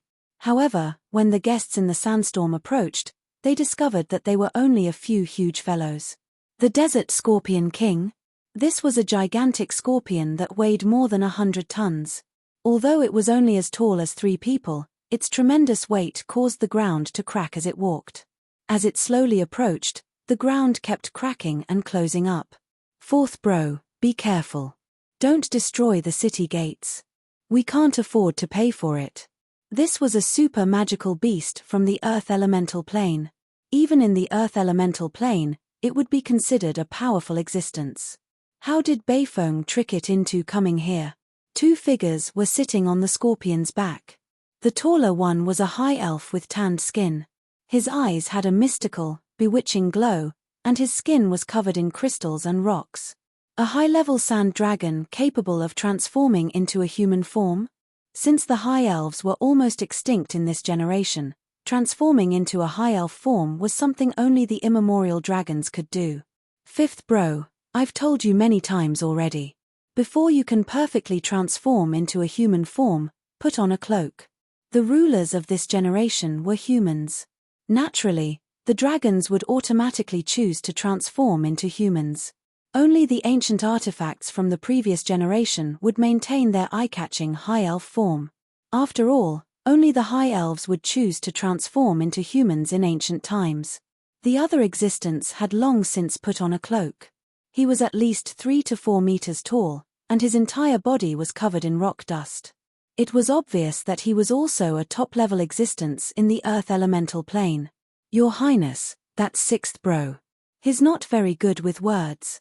Suddenly, a large part of the ground swelled up. The ground trembled slightly as if something was underground. Seventh bro isn't very good with words either. Alright then, it would seem that there really were sandworms underground. Sandworms capable of leaving the Earth Elemental Plane? And they even had the ability to communicate. These definitely weren't ordinary sandworms. Were the Earth Elemental Plane's lords traveling together? Bayphone, just what are you intending to do? How did they leave the Earth Elemental Plane? If this had been anywhere else, I would have been rather annoyed, but this was Wu Mianxi's divine domain, Defender. Who would I be afraid of? Bayphone smiled. In my domain of true love, any type of life has the right to enjoy life. No matter if it's a normal creature or an elemental life form, it can live in a heavenly environment. Domain? That sounds like a soul world. No wonder. Wait a moment, could it be that you... No, that's impossible. Bayphone clasped his hands together and closed his eyes as he nodded slightly. His calm expression made him seem like an old monk who had seen through the vicissitudes of the mortal world. The sunlight shone on his tattered leather clothing, making it seem golden. He actually gave off a feeling of divinity as if he had seen through life and death. War can help people grow. After experiencing life and death battles, acting as a bystander, and tempering my will and physical body, acting as a bystander, I've finally taken a step forward. My soul world isn't powerful, but it can allow all intelligent life forms to survive. The kebab in my hand dropped to the ground. A legend who hadn't even been a year old had mysteriously entered Saint rank just like that. Also, what did this ability that I'd never even heard of before mean? The legendary ability to bring your own harem to fight. This was obviously cheating, wasn't it? Are you the main character or am I the main character? I almost died to reach gold rank, but you suddenly entered Saint rank just by acting as a bystander. Instructor, there's something wrong with this plot. The difference in treatment is too obvious. This game isn't balanced at all. Could it be that this is the legendary story of torturing the main character? This won't do. You actually gave your cheat card to someone else. This way, the novel will fail. That's right, the Bayphone Herald in front of me was 100% Saint rank. Only a powerful person at this level would have the authority to treat the Earth Elemental Lords as equals. Your Highness, The 7 of us brothers are loyal to each other and became sworn brothers. Now that our brothers are in trouble, of course I can't just watch them suffer. I've long heard that your highness is loyal and has friends all over the world, so I brought them to you on my own. With just a few words, the situation became quite clear. Our departure didn't mean that the Earth Elemental Plane had returned to peace. In fact, it was the opposite.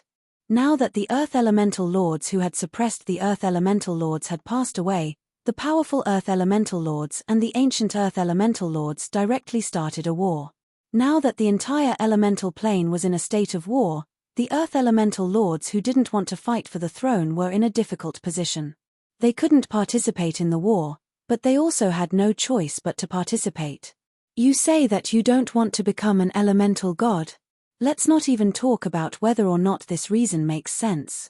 How can you make us imagine that you won't come out to kill us while we're fighting to the death?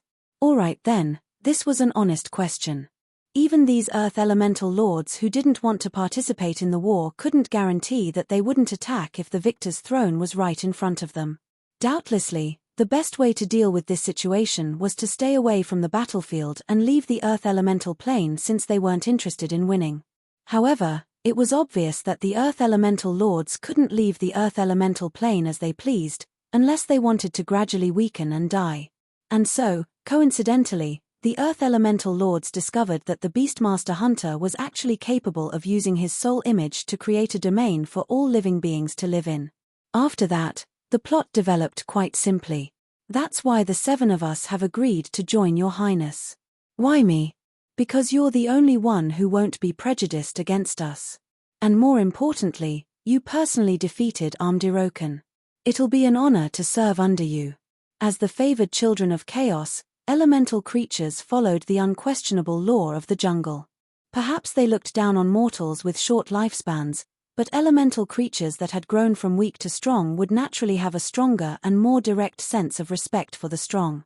And in their minds, Roland, who had defeated Amdirokan in a one-on-one duel, would doubtlessly be the best candidate to become the new elemental god if he was also an elemental creature. There wouldn't be anything shameful about seeking protection from such a strong individual. Upon hearing this, I came to a sudden realization. After thinking about it for a moment, I decided to agree to such a good thing that was delivered right to my doorstep. Alright, I happen to be lacking manpower here, so I'll make the decision and directly agree. Beifeng, you've done well this time. I'll reward you later. Right, if you're talking about the 7 brothers, there should be 2 more, right? They didn't come? Heh, 7 brothers, are they really not Calabash brothers?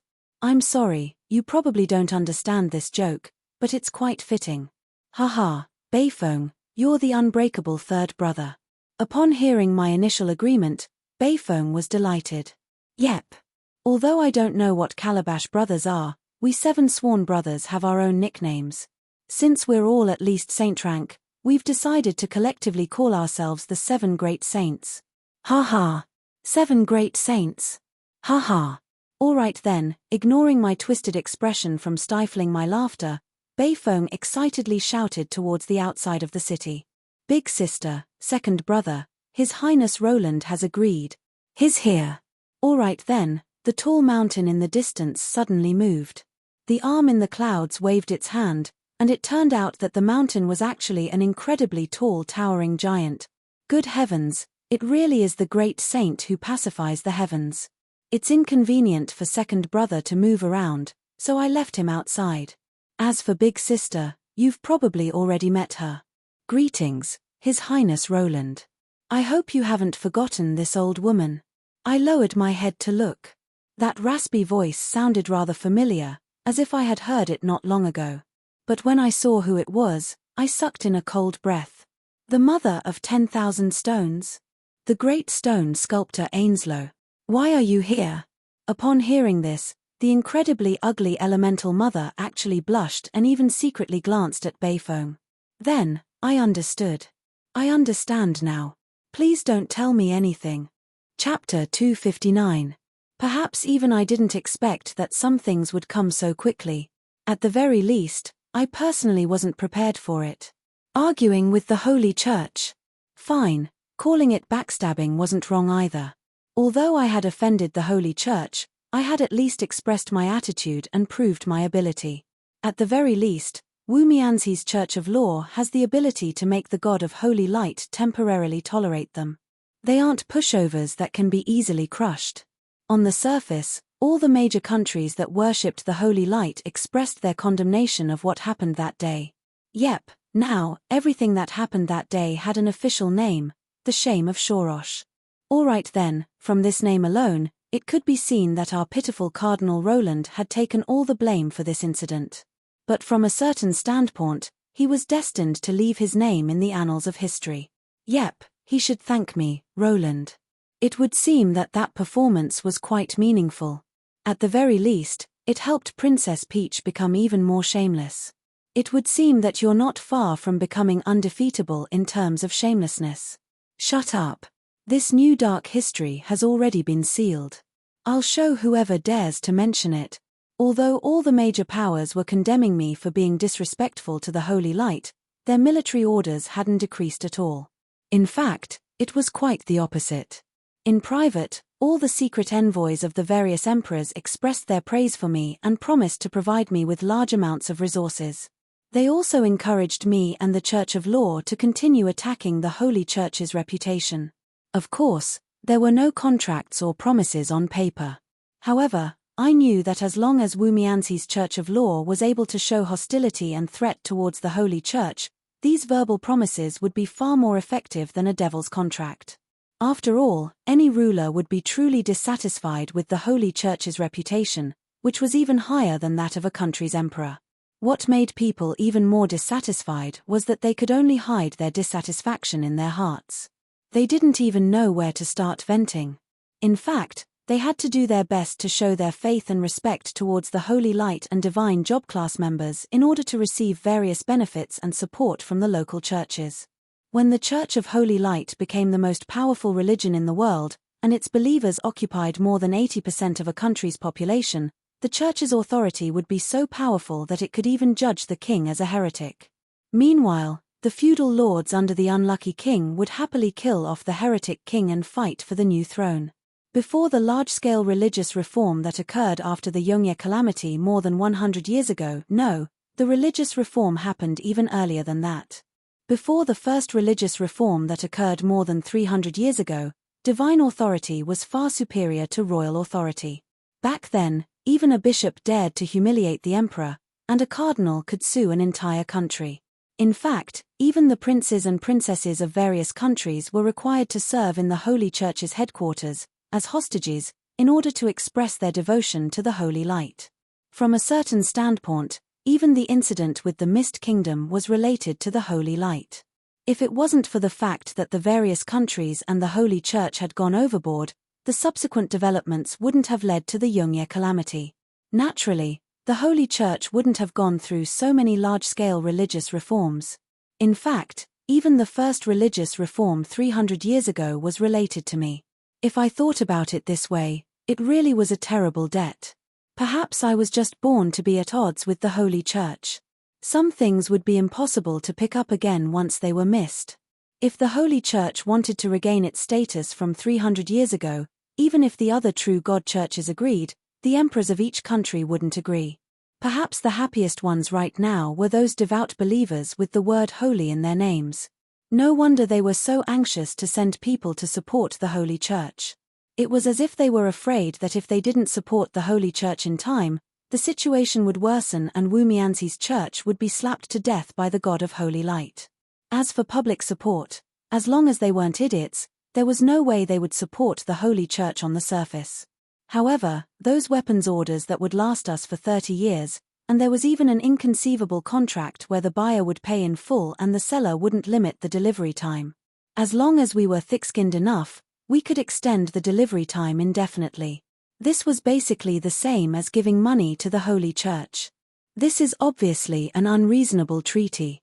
Apart from the importance that the countries attach to our products, I'm afraid it's more of a kind of tacit support in the dark.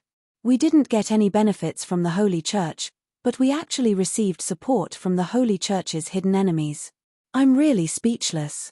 The arms sales and military parade could both be considered a success. In a way, This also proved East Mist's power and the Mist Alliance's capital. Now that the dawn of a new generation had appeared, especially since the opportunity to revolutionize this new generation had already been proven to be real in battle, any wise ruler would definitely not miss out on such a great opportunity for a new technological revolution. This wasn't only an external temptation. After we proved our own abilities, several other countries in the Northlands contacted us in private, discussing the possibility of joining the Mist Alliance. However, I didn't change my mind. The first group of countries to join the Mist Alliance consisted of only 6 factions: the Donglan Principality, the Sluware Kingdom, the Shiluor Empire, the Shiral Autonomous Region, the Northlands Barbarian Alliance, and the Rhodes Kingdom. Only the Rhodes Kingdom joined the Rhodes Kingdom in order to avoid suspicion. Yep, the Rhodes Kingdom, which had originally been hesitant to join the Mist Alliance, unhesitatingly joined our side after the military parade that morning. No matter how large the Mist Alliance becomes in the future, the first group of countries to join the Mist Alliance will all become the core of the Mist Alliance. It might not be a good thing to casually expand right now. At this moment, in the large conference room, after Rhodes Kingdom's ambassador signed his name, the 6 new member countries of the Mist Alliance were finally confirmed. The Mist Alliance was thus born. To my surprise, I received a system notification. System notification: the Mist Alliance has been successfully established. The epic quest, Revival of the Mist, has been perfectly completed. The King of the Northlands shall be revived in a new form. Calculating various rewards. Would you like to proceed with a settlement?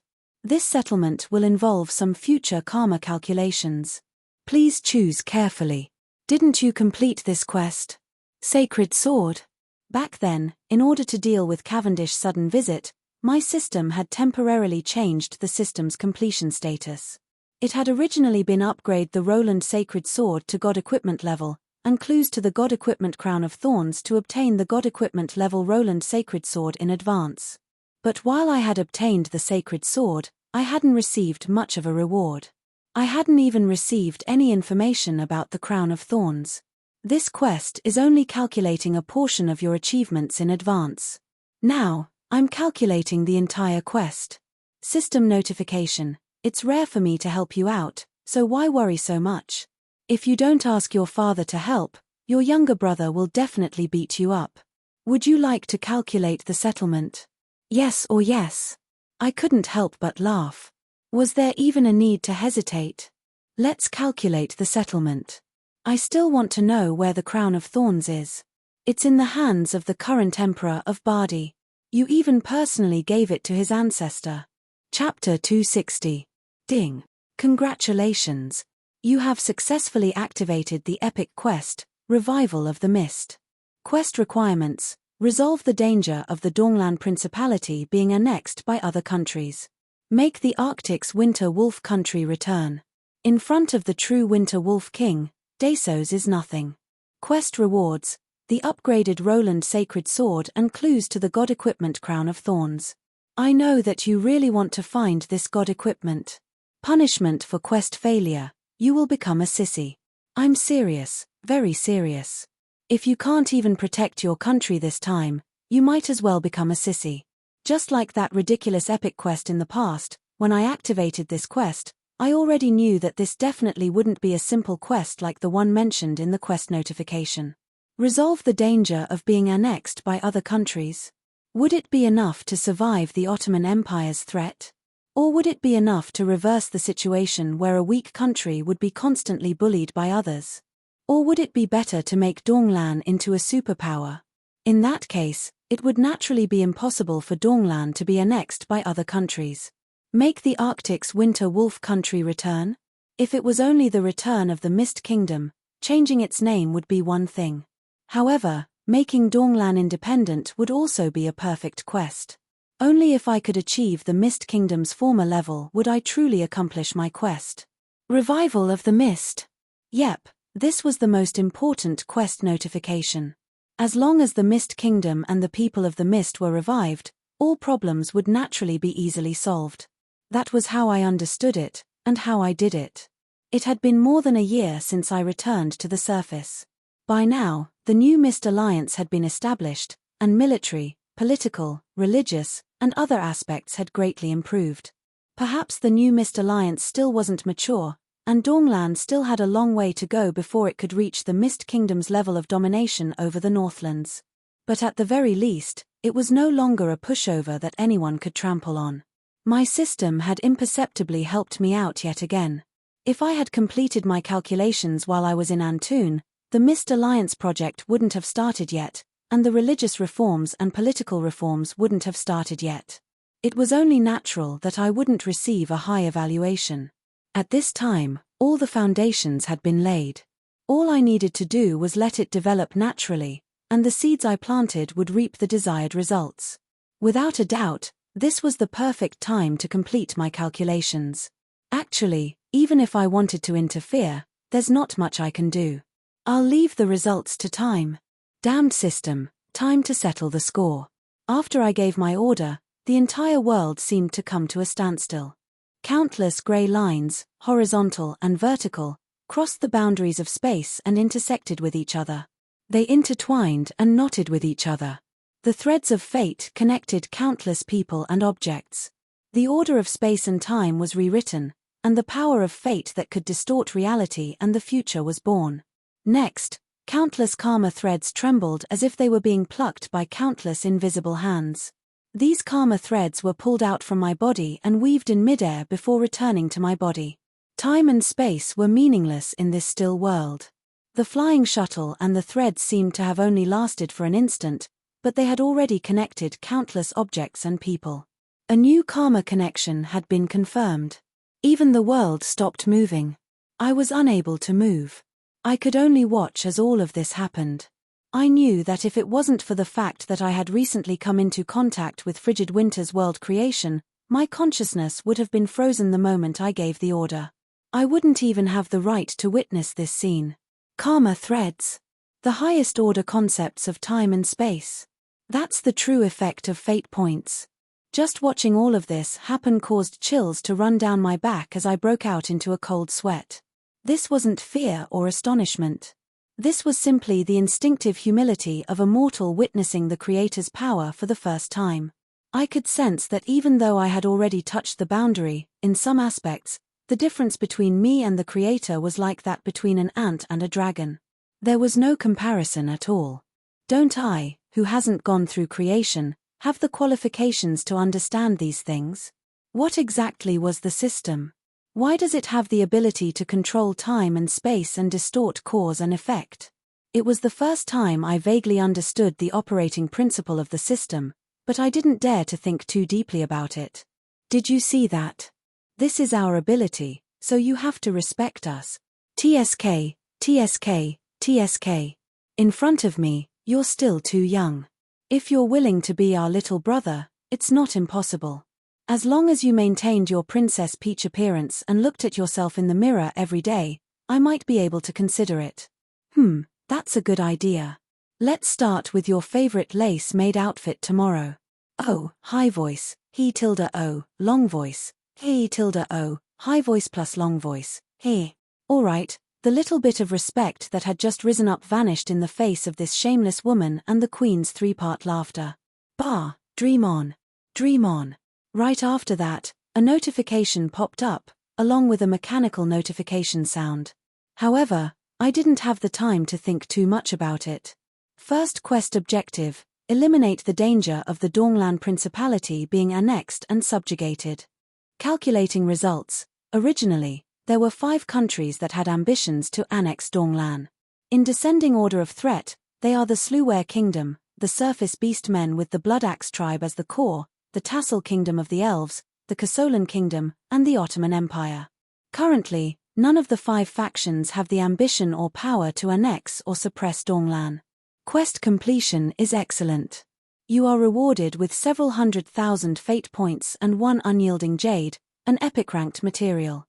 System notification, TSK, you actually managed to catch a dead rat by sheer luck. Alright then, this was yet another pitfall. The Ottoman Empire that everyone viewed as the number 1 threat could only be ranked last.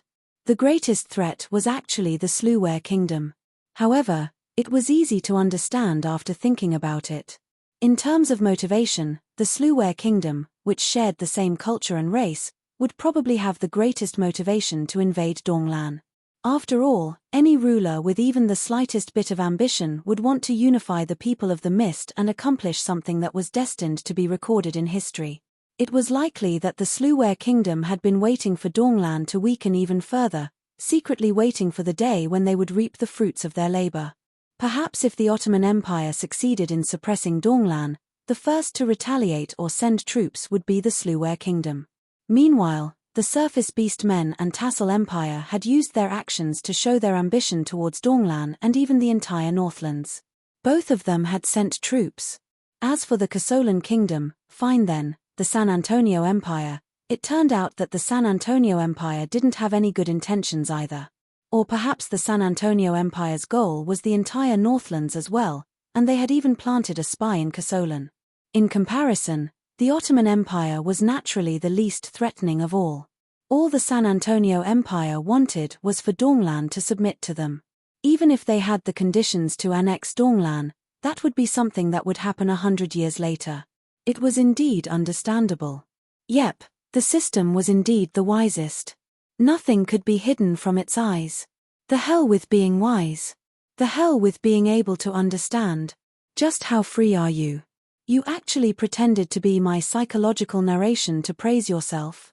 Also, the system notification that said "Who the hell is Dasos?" was actually referring to a potential opponent that was far more troublesome than Dasos. Can you be any scammer? Who could have possibly guessed such a notification with so many twists and turns? TSK. TSK. TSK. Are you unhappy that you didn't manage to scam me? Are you that unhappy that I didn't turn into a girl? Is there really a system like you who thinks about scamming the host every day? Just look at how other people's systems are like. Other families have dragons that learn martial arts at the age of 2, start a business at the age of 3, pick up girls at the age of 4, and become a government official at the age of 5. Alright then, upgrading someone else's child to become someone else's dragon? Obviously, I was just making things up. However, I was so depressed that it was impossible for me to take revenge. At the very least, I would complain a little to vent my anger. But when I said this, I was actually sweating cold sweat. This system was far too sinister. If I thought that it would be enough to deal with the Ottoman Empire, then I would probably end up with 0 points in my quest.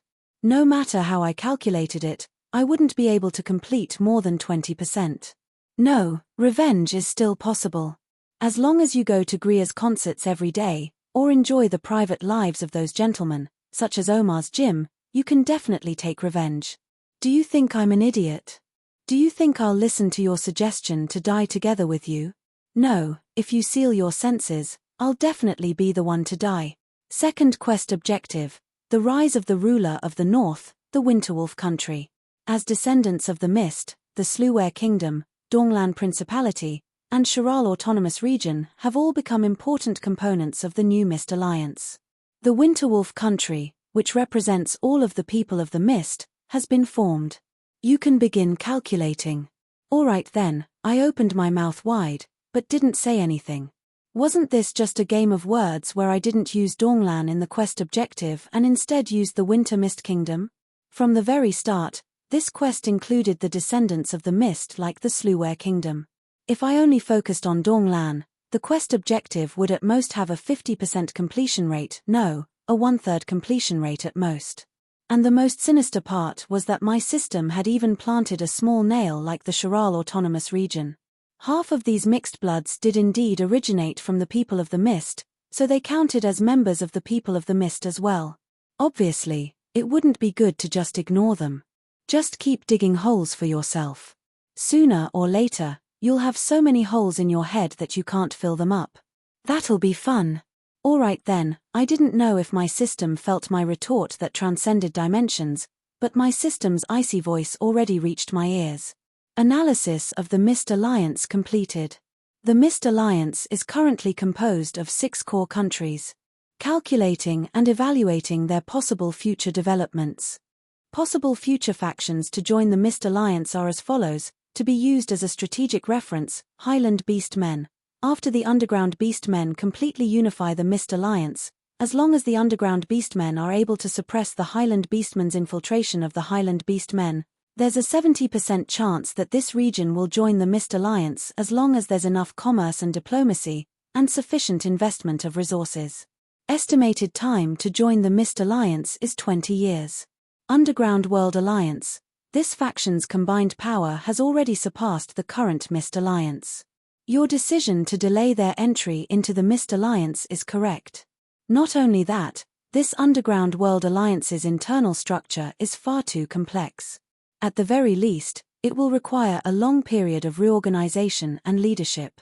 You can consider letting Sulphur Mountain City, Black Iron City, and other underground cities, which are on friendly terms with the surface, join the Mist Alliance first. Based on the current conditions, there's a 90% chance that this region will join the Mist Alliance. Estimated time to join the Mist Alliance is 50 years. It's recommended that you take further action to interfere with this. 3 northern elven kingdoms. The Tassel Kingdom of the Elves no longer exists. The other 3 kingdoms are currently in chaos. They fear the humans' revenge, and they hate the elven gods' lies and broken promises. Among the many choices, if you send Elven Queen Swana as an envoy and take the initiative to extend a hand of friendship, you can also suppress the other kingdoms of the elves and the elven gods' hostility towards you. It's possible that the 3 kingdoms will join the largest alliance in the Northlands, the Mist Alliance. System notification. They no longer have a self-sufficient environment to live in. Food, water, clothing, and so on are all dependent on the outside world. The Mist Alliance is the only path to life, so you understand, if you go too far, you'll be struck by lightning. With your shameless ways of doing things, there's an 80% chance that this region will join the Mist Alliance. Since the time to join the Mist Alliance is limited by artificial methods, that's your shameless way of doing things, it's impossible to calculate the estimated time to join the Mist Alliance. How should I comment on this? Normally, I'd say don't go too far or be too shameless. Was this the legendary Tsunder? Haha. United Northland's 7 kingdoms, the Sluware Kingdom, the Donglan Principality, and the Roland Kingdom are now part of the Mist Alliance. The Casolan Kingdom is a vassal of the San Antonio Empire.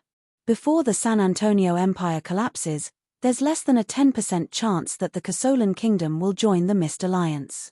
The possibility of the Suyar Kingdom and the Phoenix Nest Kingdom joining the Mist Alliance will be calculated based on the Mist Alliance's rate of growth, its geographical advantage in the Northlands, your favorable conditions, and many other factors. It's impossible to calculate. Calculating based on the Mist Alliance's current composition and calculating the future, harvesting fate points, in front of me, an unknown interface kept jumping. Religious monotheism +12. New military technological reforms +7. Such system notifications kept popping up, and the abnormal numbers kept accumulating. When these numbers finally stabilized, our final answer was revealed. Previously, my system had only calculated the future, which was the most likely future due to karma. But, even with just the current Mist Alliance, it was no longer a small country that could be easily crushed by others. As the victories of numerous battles spread far and wide, the changes that occurred in this region were also revealed to the world. The current East Mist of the Northlands was now viewed by the world as a land of miracles, the birthplace of new technology, the land where the new order true gods rose to power, and the land where new political systems and lifestyles were born. In this barren and cold land, religion, culture, politics, and technology began to fuse and interact with each other. Wu Mianxi's teachings allowed the people here to have the possibility of many different species living together. This unique racial structure and cultural atmosphere also gave the people here the opportunity to fuse and innovate new technologies. The creation and innovation of new technologies would ultimately result in military and political progress. When all these factors were mixed together and had a chain effect, nobody could predict what would happen in the end. However, what could be predicted was that Donglan had already attracted the attention of the entire world. Every day, countless visitors from other countries would come here to learn more about the Mist Alliance. This barren and cold land was destined to no longer be as lonely as it had been in the past. The most important thing was that Wu Mianxi's Holy Church's headquarters had already taken root here. The teachings of law had already begun to spread, gradually changing the habits and beliefs of the people here. The teachings of the Holy Light would receive the strongest challenge. Perhaps this would require a lot of time, but it would be enough to fundamentally change everything. I felt many emotions as I looked at the constantly rising numbers. Along the way, I had experienced countless hardships, and misfortunes. Being scammed had become a daily occurrence, and I had also scammed others many times. It seemed that I had also scammed, swindled, and stolen quite a few times. No matter what, after experiencing so many twists and turns, I had already accomplished most of my strategic goals. Currently, the Holy Church's reputation had been successfully suppressed, and the law job classes had obtained the world's recognition. The spark of a new generation of technology was now in my hands. Most importantly, the Mist Kingdom had finally been revived. The people of the Mist, who were originally a mixed race with many different cultures, now had new family members and new cultures. We also had a home that we could fight for. I was no longer alone. Future Mist Alliance calculation. With Wu Mianxi's Holy Church as the national religion, the Mist Alliance has been established with many allied countries. The Mist Alliance has the potential to become a mega empire. All parts of the Northern Winter Wolf quest have been completed. Quest evaluation is perfect. Reward, several 100,000 fate points, mystical item Winter Wolf emblem, semigod equipment consumable Bloodthirsty Covenant.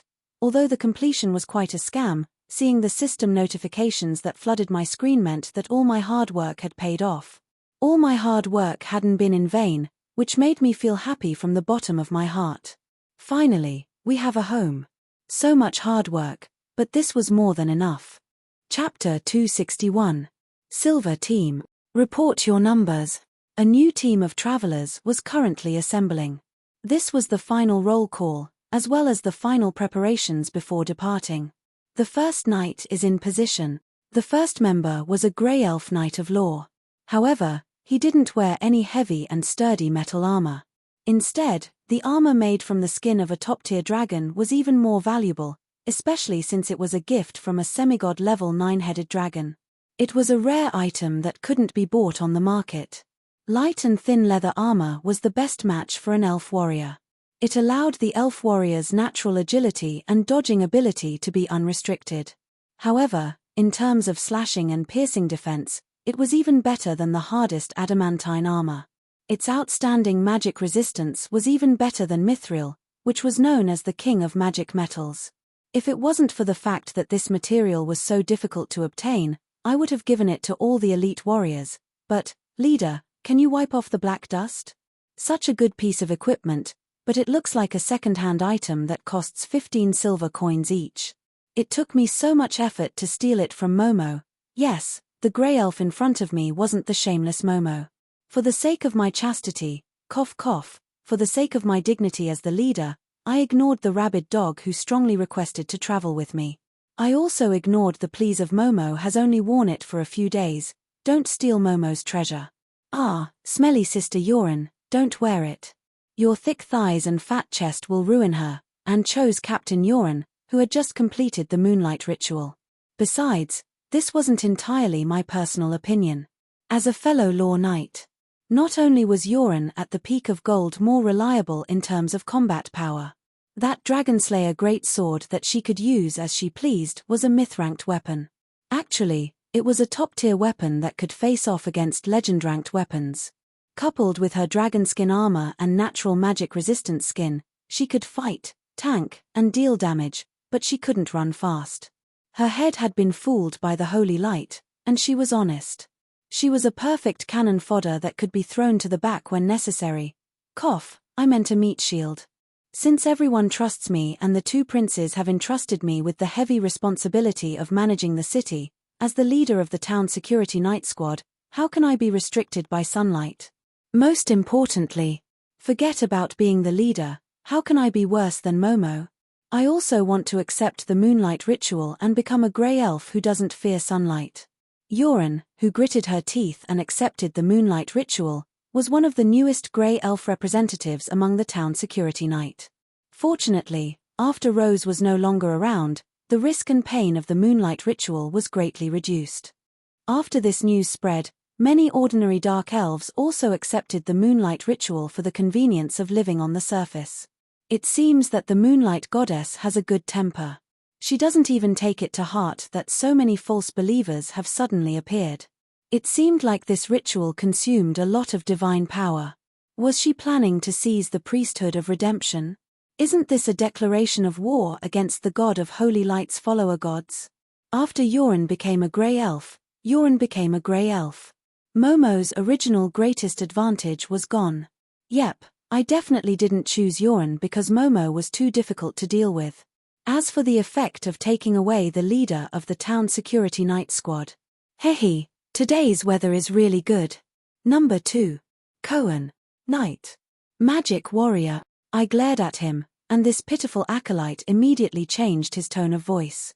Perhaps he still seemed like a punching bag in front of us, but this young knight was actually already one of the most popular major figures in Defender. His seemingly God-given magical talent allowed him to stand out. As my knight retainer and the great engineer Timlad's best friend, this young knight who had been born in a farmer's family had already become one of the higher-ups in this city. His simple friendliness had won the trust and friendship of others. The only thing that most people didn't understand was that even though he had mysteriously entered the silver rank as a mage, he still persisted in cultivating as a knight and always emphasized his status as a knight retainer. But if he mentioned one thing, everyone could understand. Oh, he's His Highness Roland's disciple? No wonder. What nonsense. Are there no normal people by my side? When I heard this, I was furious and immediately retorted. However, my retorts became softer and softer as I did my best to recall all the names in my mind. Adam, Amelia, Renee, Glyna, and so on came to mind. Not a single one of them could be considered normal, which really made me lose my confidence. PH, it's not my fault. It's all because of that title of the King of Gentlemen. I think that this is simply a case of birds of a feather flocking together. Before you had this title, how many normal people did you meet? I really didn't know how to respond to such a direct retort. Cohen and Yoren were among the few that were relatively normal. Although the dark elf who yearned for the light and the magical genius who wanted to become a knight were slightly strange, but at the very least, most of them were normal. At this point, everyone probably knew my criteria for choosing my companions. That's right. Normal people. I'd had enough of the gentleman and Chunibya. This time, I was going to do my best to choose normal people to travel with me and even out the sorrowful atmosphere of this team. If you want to lower your sorrowful atmosphere, kick yourself out. That's more practical than anything else. Shut up. Do you believe that I won't help you level up to become the god of gentlemen and increase your ability to attract gentlemen by 10 times? Cough, cough, today's weather is really nice. Let's get back to the main topic. With Heloise's guidance, Cohen's magic cultivation improved by leaps and bounds. His research on the 4 elemental swordcasters was already unique, and he created many unique sword seals and magical sword techniques. It could be said that his student had surpassed his teacher.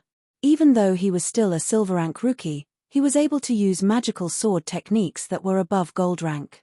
As for his melee sword techniques and combat techniques, through the meticulous teaching of several sword saint-level experts, he had probably evolved from being chased by a skeleton soldier until his half-dead to being chased by a skeleton soldier until his half-dead. Alright then. There was still some improvement. However, since a skeleton soldier was usually the same as a farmer. Actually, the improvement was basically negligible. Bastard, I've never seen such an idiotic swordsman like you. With so many sword saints, even a gnome would have evolved into a gnome swordsman, yet you can't even remember how to hold your sword. As expected of Roland's disciple, you clearly don't want to take the easy way out. You're only looking for a hard wall to crash into. Alright then, aside from that last sentence, Adam's anger was quite reasonable. However, I could understand little Cohen's pursuit. After all, back in the day, I was also able to understand swordsmanship with a single glance, but when I read magic books, I would feel drowsy. Yet, I still wasn't satisfied with becoming a melee fighter. Back then, I wasn't willing to become a melee fighter mainly because I felt that melee fighters were cannon fodder. Mags were cool and powerful. However, Cohen insisted on becoming a knight. It was probably because of the honor and protection that the path of a knight represented. Although it was understandable, the golden period of growth for ordinary humans was only in these few years. Cohen's talent was so outstanding that it would be a pity to waste it. This time, you should have the opportunity to fight in actual combat. Practice more. If you still can't do it, then obediently become a mage. Since we're going to the mage country, I can give you a letter of recommendation from the Cloud Tower so that you can start your training. Looking at Cohen's bitter face, I felt as though I was looking at my past self. I stroked the young man's hair and flicked his head to show encouragement. Then, I turned my attention to the next member, a member that I couldn't reject, who had taken the initiative to join. Then, I'll be number 3. As for the job, Dragon Queen. Alright, I'll be a ranger. My swordsmanship is quite good, right?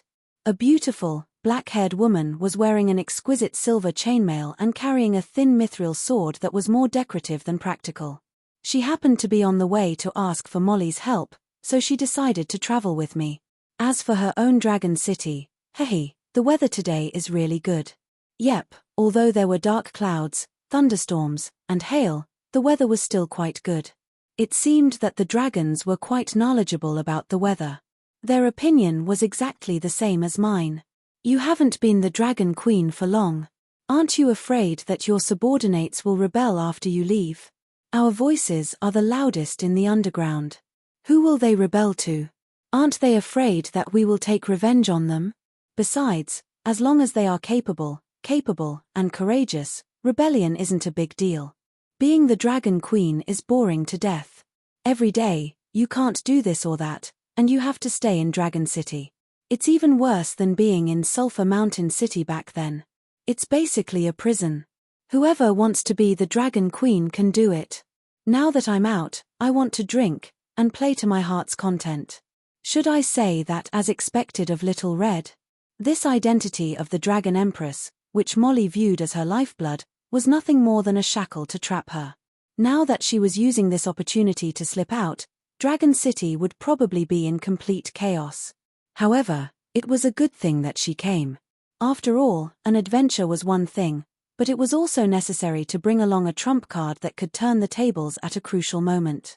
Originally, I intended to have Adam or Marguerite follow me, but those two fellows seemed to know that I was doing hard labor. Just as I was preparing to set out, they quietly disappeared. It's fine if they don't come. I don't want to see flash bombs all day. Number 4, who's number 4? Sigh. Your Highness, why are you sighing all of a sudden? Did I do something impolite? The person who was pretending to be calm and surprised was the legendary Druil Eaglestorm. I had no choice but to bring him along. After all, it would be fine even if an adventuring team didn't have a mage or warrior. But without a healer, that would be basically suicidal. After all, nobody could guarantee that they wouldn't be injured, poisoned, cursed, or ambushed. But due to our relationship with the Holy Church, it would be quite difficult to find a trustworthy high-level Holy Light priest. Although the job classes of the Church of Law were generally good at fighting, they indeed didn't have much healing abilities. The Town Security Knight's Holy Light job classes were all Dark Elves, so it wouldn't be convenient for them to come along. In the end, I could only helplessly choose my backup option, the representative of all trades, the Druil who could fight, resist, heal, and cast spells, but was all half-baked. Number 5, Kolos. Your Highness, I'll do my best. Kolos, the judge and Druil of the storm, also came along. Wasn't there a saying that a Druil, a holy knight, and a shaman could only be considered half a priest? Since Eaglestorm was obviously unreliable by himself, I might as well bring a few more. Yeah. Since Druil can only be considered half a priest, I brought 2. They're both legend rank.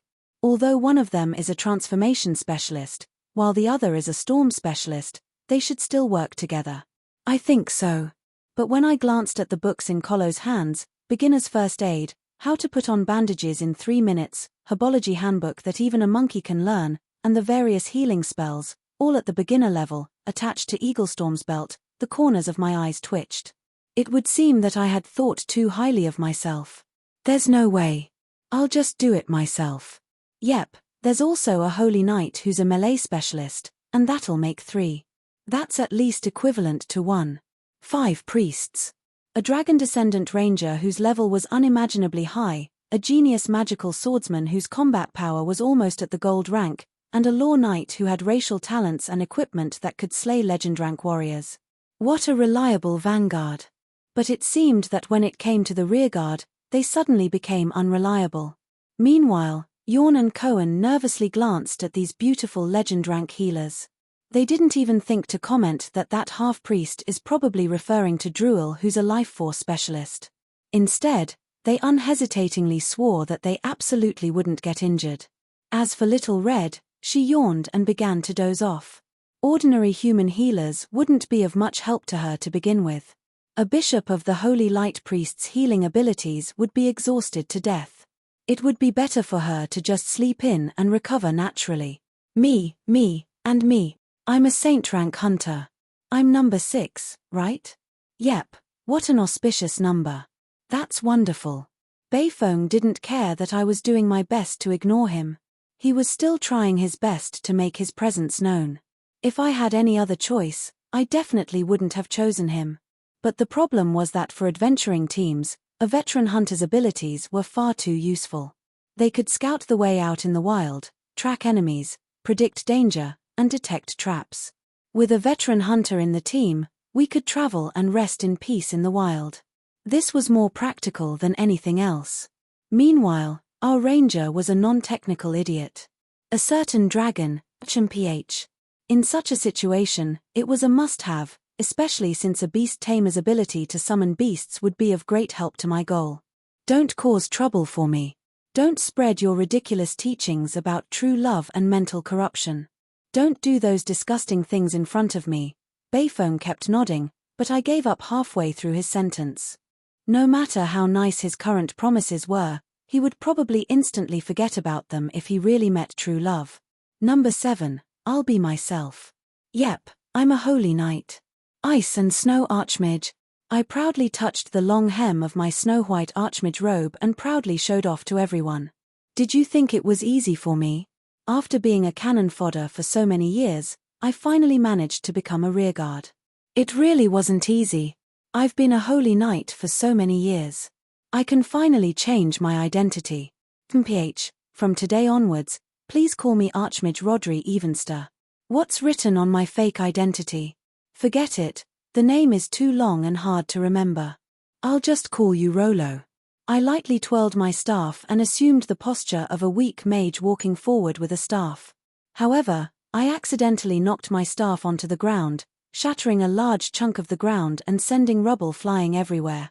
It seems that using adamantine as a staff wasn't a good idea, but I feel like it'll be fun to hit people. Yep, when those muscle-bound fools get close to me, I'll hit them with my staff. Just thinking about it makes me feel good. Should I start with a mage whose name I can't even remember? With that level of intelligence, I'd rather be a warrior. Or should I start with a staff that even ogres can't lift? Are you intending to use a staff to kill the warriors in front of you? Or should I start with the name of my retort team? Did a physical education teacher teach you language skills? It turned out that the silly cat's retort was becoming more and more professional. It seemed that it was because she had many opportunities to practice. You're already retort. Also, what's wrong with the name Silver Coin Team? Full name: Silver Coin and Handsome Guy's Magical Adventure Team. Isn't that a nice name? I won't mention the name Golden Beauty Adventure Team back in the day. You were the team leader, after all. You said that the more tacky a team's name is, the easier it'll be for people to remember. Aren't adventurers supposed to pursue romance and wealth? This name is quite moving. There were quite a few females in our team, and we were quite happy to be praised as beautiful. Back then, we didn't have much experience, so we were easily fooled by you. But do you know the expressions of our opponents when we signed up? They laughed so hard that they even dropped their weapons. That was the greatest shame of their lives. Even Little Red was complaining. It seemed that she had accumulated quite a bit of resentment over the years. Later on, apart from you, Nobody in our team would use our real name to refer to our adventuring team. The end result was that our personal reputation was far greater than our adventuring team's. Not long ago, there was an idiot who asked for the name of our adventuring team from back then, wanting to investigate our adventuring history. I slapped that idiot away, and everyone thought that I had a bad temper. The true reason was because of your ridiculous name. Do you think you can tell them this name? I still have some face left. Little Red kept complaining, but the silly cat kept laughing as she listened. She was still doing her best to add insult to injury. But now, you split the Golden Beauty into Golden Beauty, and then Golden Beauty became Silver Beauty, and Beauty became Handsome Guy? Isn't this amazing naming ability something out of this world? I fell silent, but the silly cat was still foolishly making a ruckus in front of me. Handsome Guy team? You're the best at coming up with this. Do you want to be called Captain Handsome? TSK, TSK, TSK, Princess Peach seems to be giving you quite a bit of pressure. Do you really want to be called Handsome Guy that much? I was so angry that my veins were bulging. I gritted my teeth and gave the order, using my magical pet contract to lock onto the silly cat. I finally know what our team is missing. It seems that we're missing a cannon fodder thief who specializes in setting traps and removing them. Yep, it's still the Wercats who are the best thieves. Number 8 Heloise, come, Captain, I've prepared a thief outfit for you. You should wear it. Wait a moment, you said cannon fodder, right? Also, what's this? A cat and a cat tail? Just where are these? There's even a pink female leather armor. Ah, you pervert. Why are you carrying these on you? These are leftovers from the last time we went to the Beastman tribe to investigate. Heloise, don't even think about changing the topic, and don't even think about running away. Obediently wear them. Did you use them before? You pervert. Don't even think about it. Chapter 262. I loudly pointed at the little woman who was currently sobbing in the auntie's arms. The other villagers in the room all had expressions of shock and disbelief. In their minds, this young couple had just gotten married not too long ago, and they were always so attached to each other that their relationship couldn't be any better. The one who was the most heartbroken about Jack's sudden death was Rose. She had already fainted from crying several times. How could she possibly have done it? The evidence is the cause of Jack's death.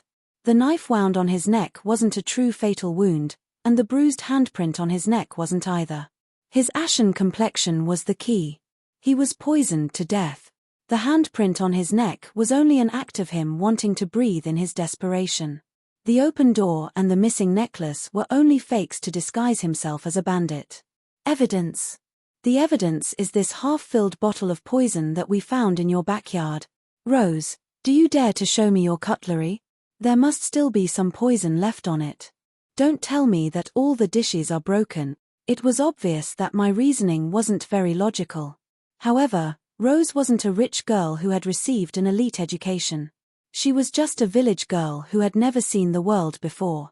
When I suddenly shouted at her and waved the medicine bottle in front of her, she immediately panicked and let the cat out of the bag. I didn't do it on purpose. I just wanted to scare him. Who told him to use my dowry to gamble? Our family can't even afford to eat anymore. Wah, who knew that rat poison would actually kill him? All right then, the cause of pitiful Mr. Jack's death was also discovered. It was actually rat poison that was necessary for murder. Even if he lost all of my dowry, he actually cheated on me, with Carl from the jewelry store next door. Hehe, Jack actually cheated on me with Carl for 3 years, and he only married me to cover it up. That's why I made it so that he would never be able to see him again. All right then, Carl seemed to be a male's name. It would seem that Jack's tastes were rather unique. However, I looked at Rose, who was crying and laughing at the same time. She was so angry that she was gritting her teeth and laughing at the end. Her smile was obviously hysterical. While I sighed at how much information I had just received, I also had other thoughts. It seems that for Comrade Jack, the same sex is true love, and heterosexuality is just instinct. How can people of different genders fall in love? See, he just died after less than 3 months of heterosexuality. But for us, who were just outsiders, this was enough. The rest would be left to the locals to solve. Still, I was quite proud of the fact that we were able to complete the task of finding the murderer so quickly, solving the case miraculously in 2 hours. From today onwards, please call me Detective Rollo. Who doesn't know that this woman is the murderer? You're the only one wasting time looking for evidence. You're having so much fun. On the other side of the wooden table, the smaller feline thief was fiddling with the cat ears on her head with a displeased look on her face. Her yellowish-brown cat tail was also drooping weakly. It seemed that the new feline thief, Heloise, was still very unhappy with her new identity and equipment. Nonsense. I've watched more than 300 episodes of Detective Conan and Kindach's methods. I know at least 2,000 ways to kill people and their motives. That's not something you guys can easily see through. HMPH, the wisdom of mortals. You seem to have forgotten that I was the one who taught you undead magic. The dead man's resentment is all wrapped around that woman. Even if you don't use a soul-summoning spell, his remnant soul is constantly screaming in the room. It's obvious. Remember to perform an exorcism ritual later. Otherwise, a resentful spirit might appear. You could do this. I was so astonished that I opened my mouth wide. I had forgotten about this trick. It seemed that being a detective in the magical world wasn't easy at all. Undead mags would definitely be able to solve murder cases if they worked as police. They were truly fierce at stealing jobs. However, the others continued to attack my confidence as a famous detective. There's still the smell of poison on the dead man's lips. There's also the smell of poison on that woman's hands. The smell is quite fresh. It should have been done about 2 hours ago.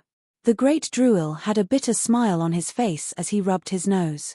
However, I could see the pride hidden under his seemingly calm expression.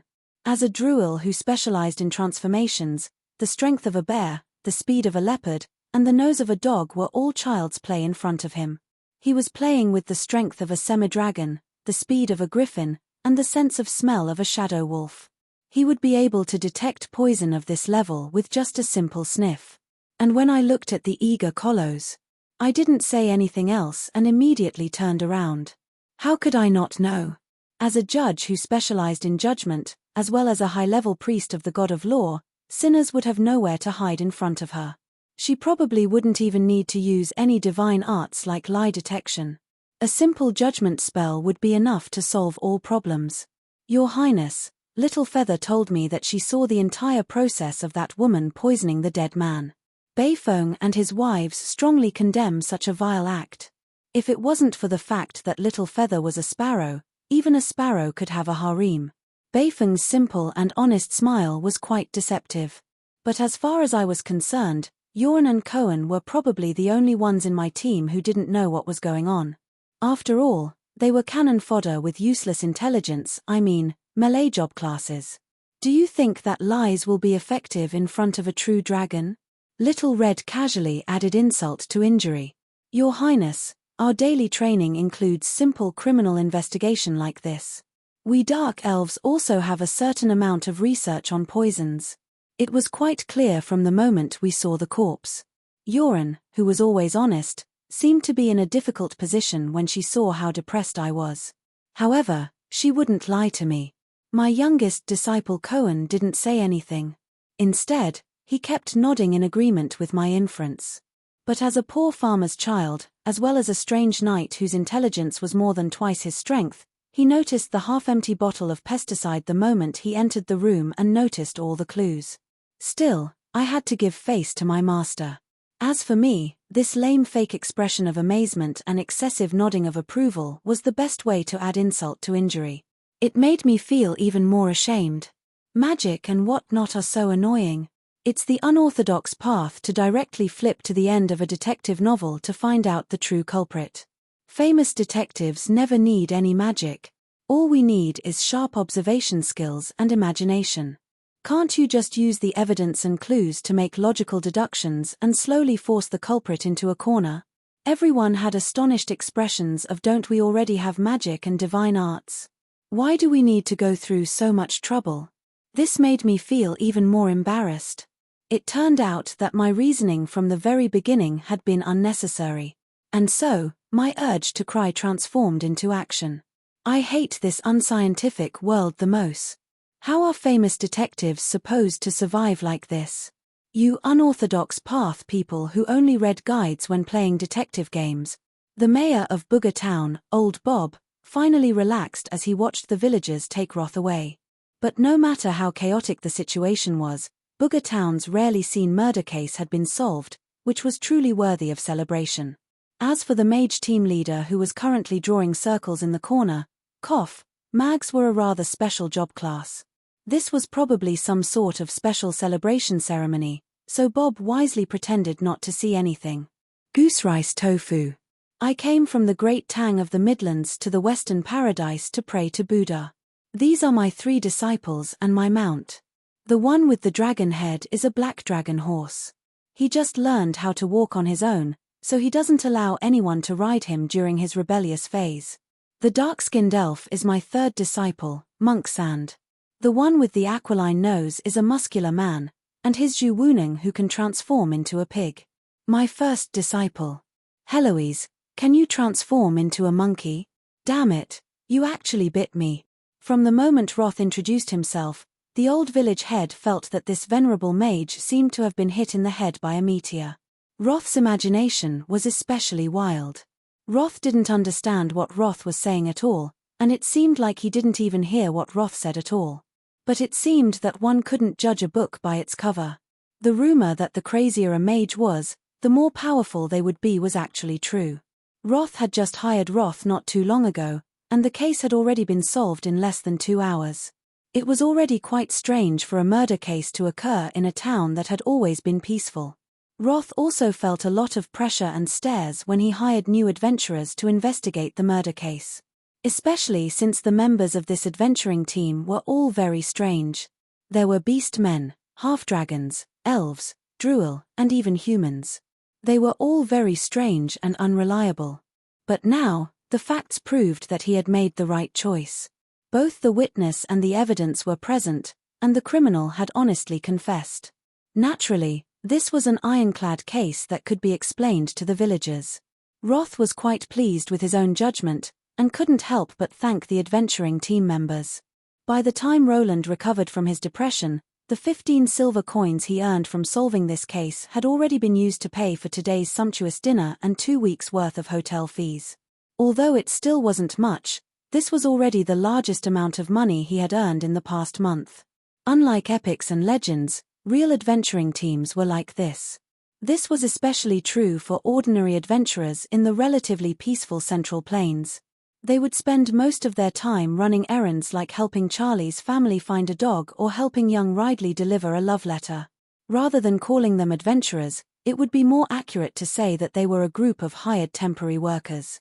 Some people became adventurers in order to have an exciting life as an adventurer. However, it was actually quite rare for a Dragonslayer quest to slay demons, and it also had a high requirement on strength.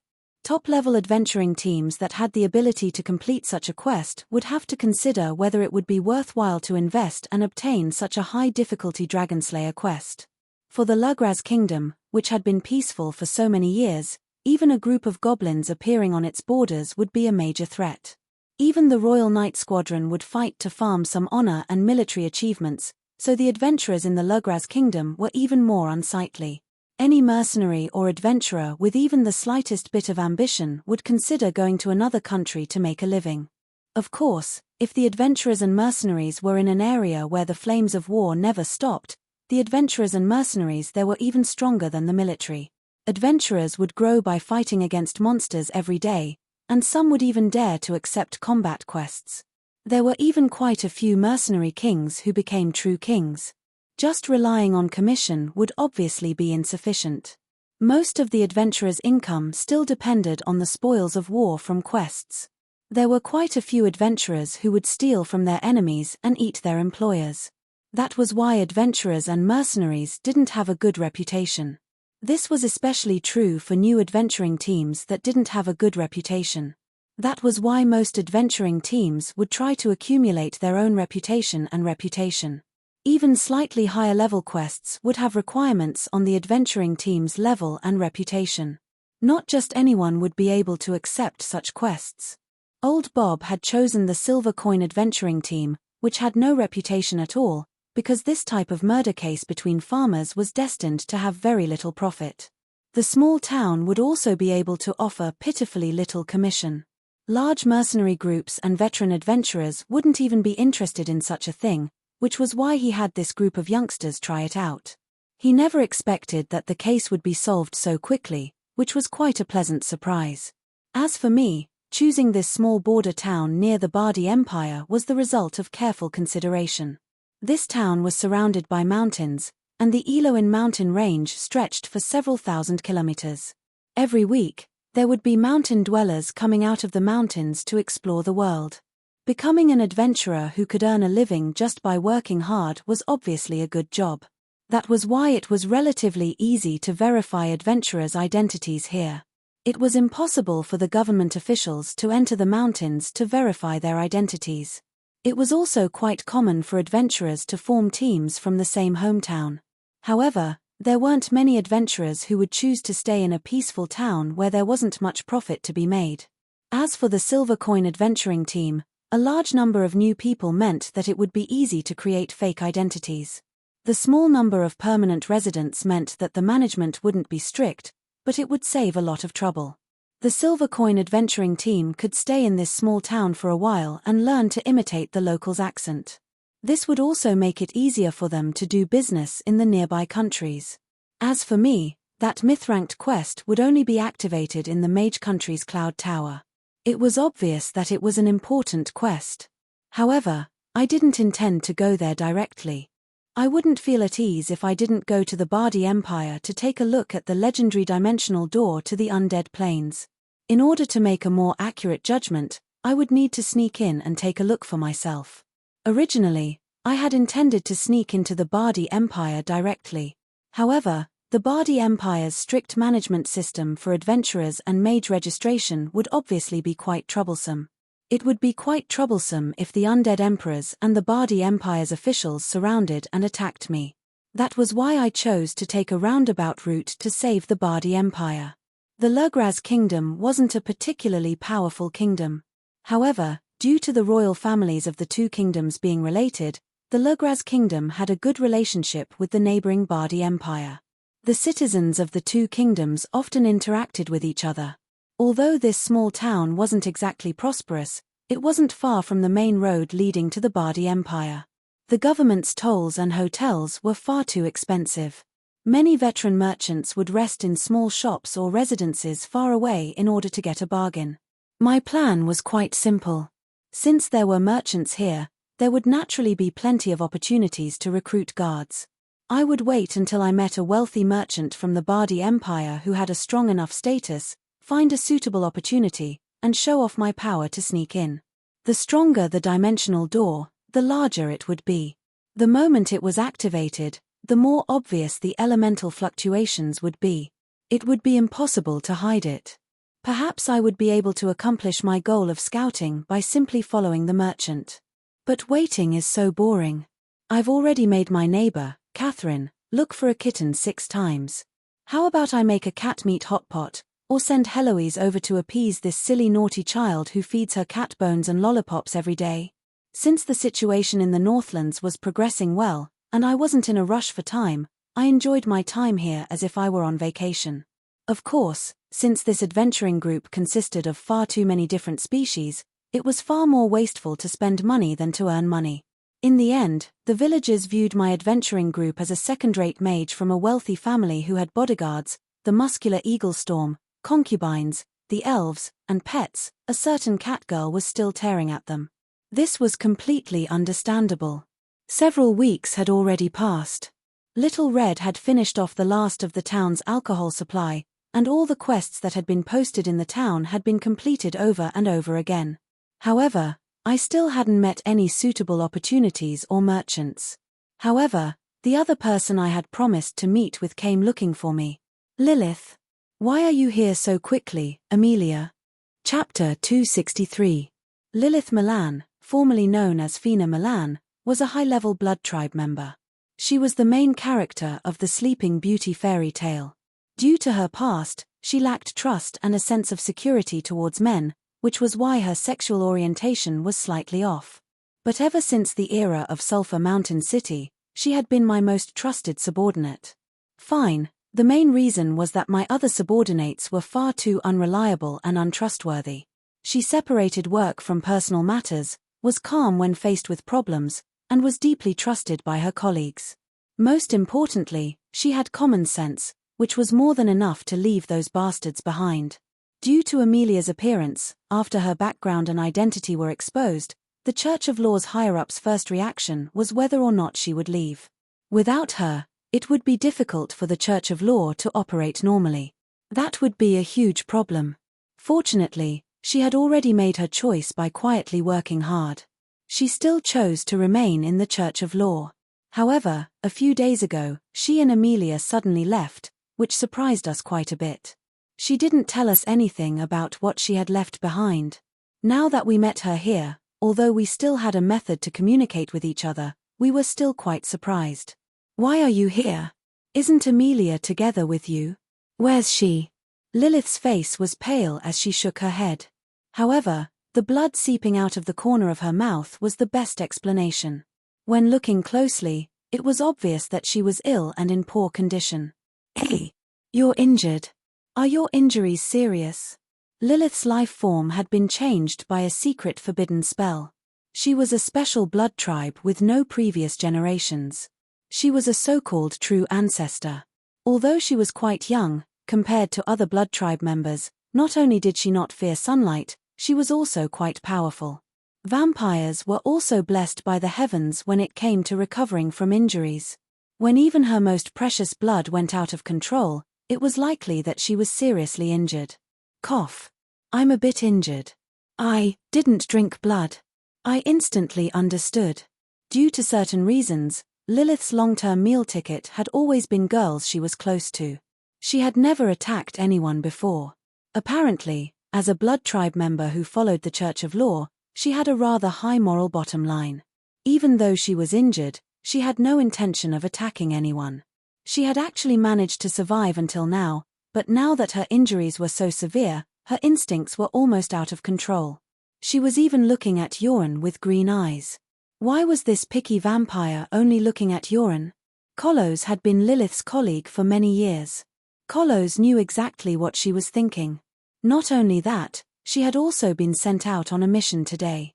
Heloise appeared to be quite delicious, but Lilith's blood tribe instincts reminded her that underneath her beauty was definitely a terrifying monster.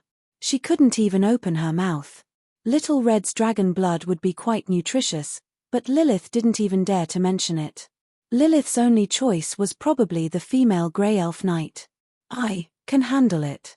But since he was coughing up blood as he spoke, it was obvious that he couldn't continue holding on like this. Regardless of whether it was Druil's life magic or the Holy Knight's holy light, they would only have a negative effect on the blood tribe. Herbs and first aid wouldn't work on an undead body either. If he continued to lose blood, it was hard to say whether he would be able to maintain his sanity. "Let me do it." Although that was what Yoren said, I knew that she wouldn't be able to do it. The moonlight ritual had a process that was similar to needles constantly piercing through the skin. The blood loss would be quite significant, and it would be difficult to replenish the blood loss now. Not to mention, it was quite easy for the blood tribe to lose control when they were injured. It would be difficult to say if Yoren was killed. Who else can do it? Alright then, since there were no females, I would just have to make do with males. Lilith glanced over at me. Cohen was too weak, Eaglestorm was too old, and biting Bayfoam was too dangerous for her. Then, her green eyes landed on me. She discovered to her astonishment that my master's blood had an alluring aroma similar to that of 300-year-old red wine. "Master," her hungry gaze sent chills down my spine.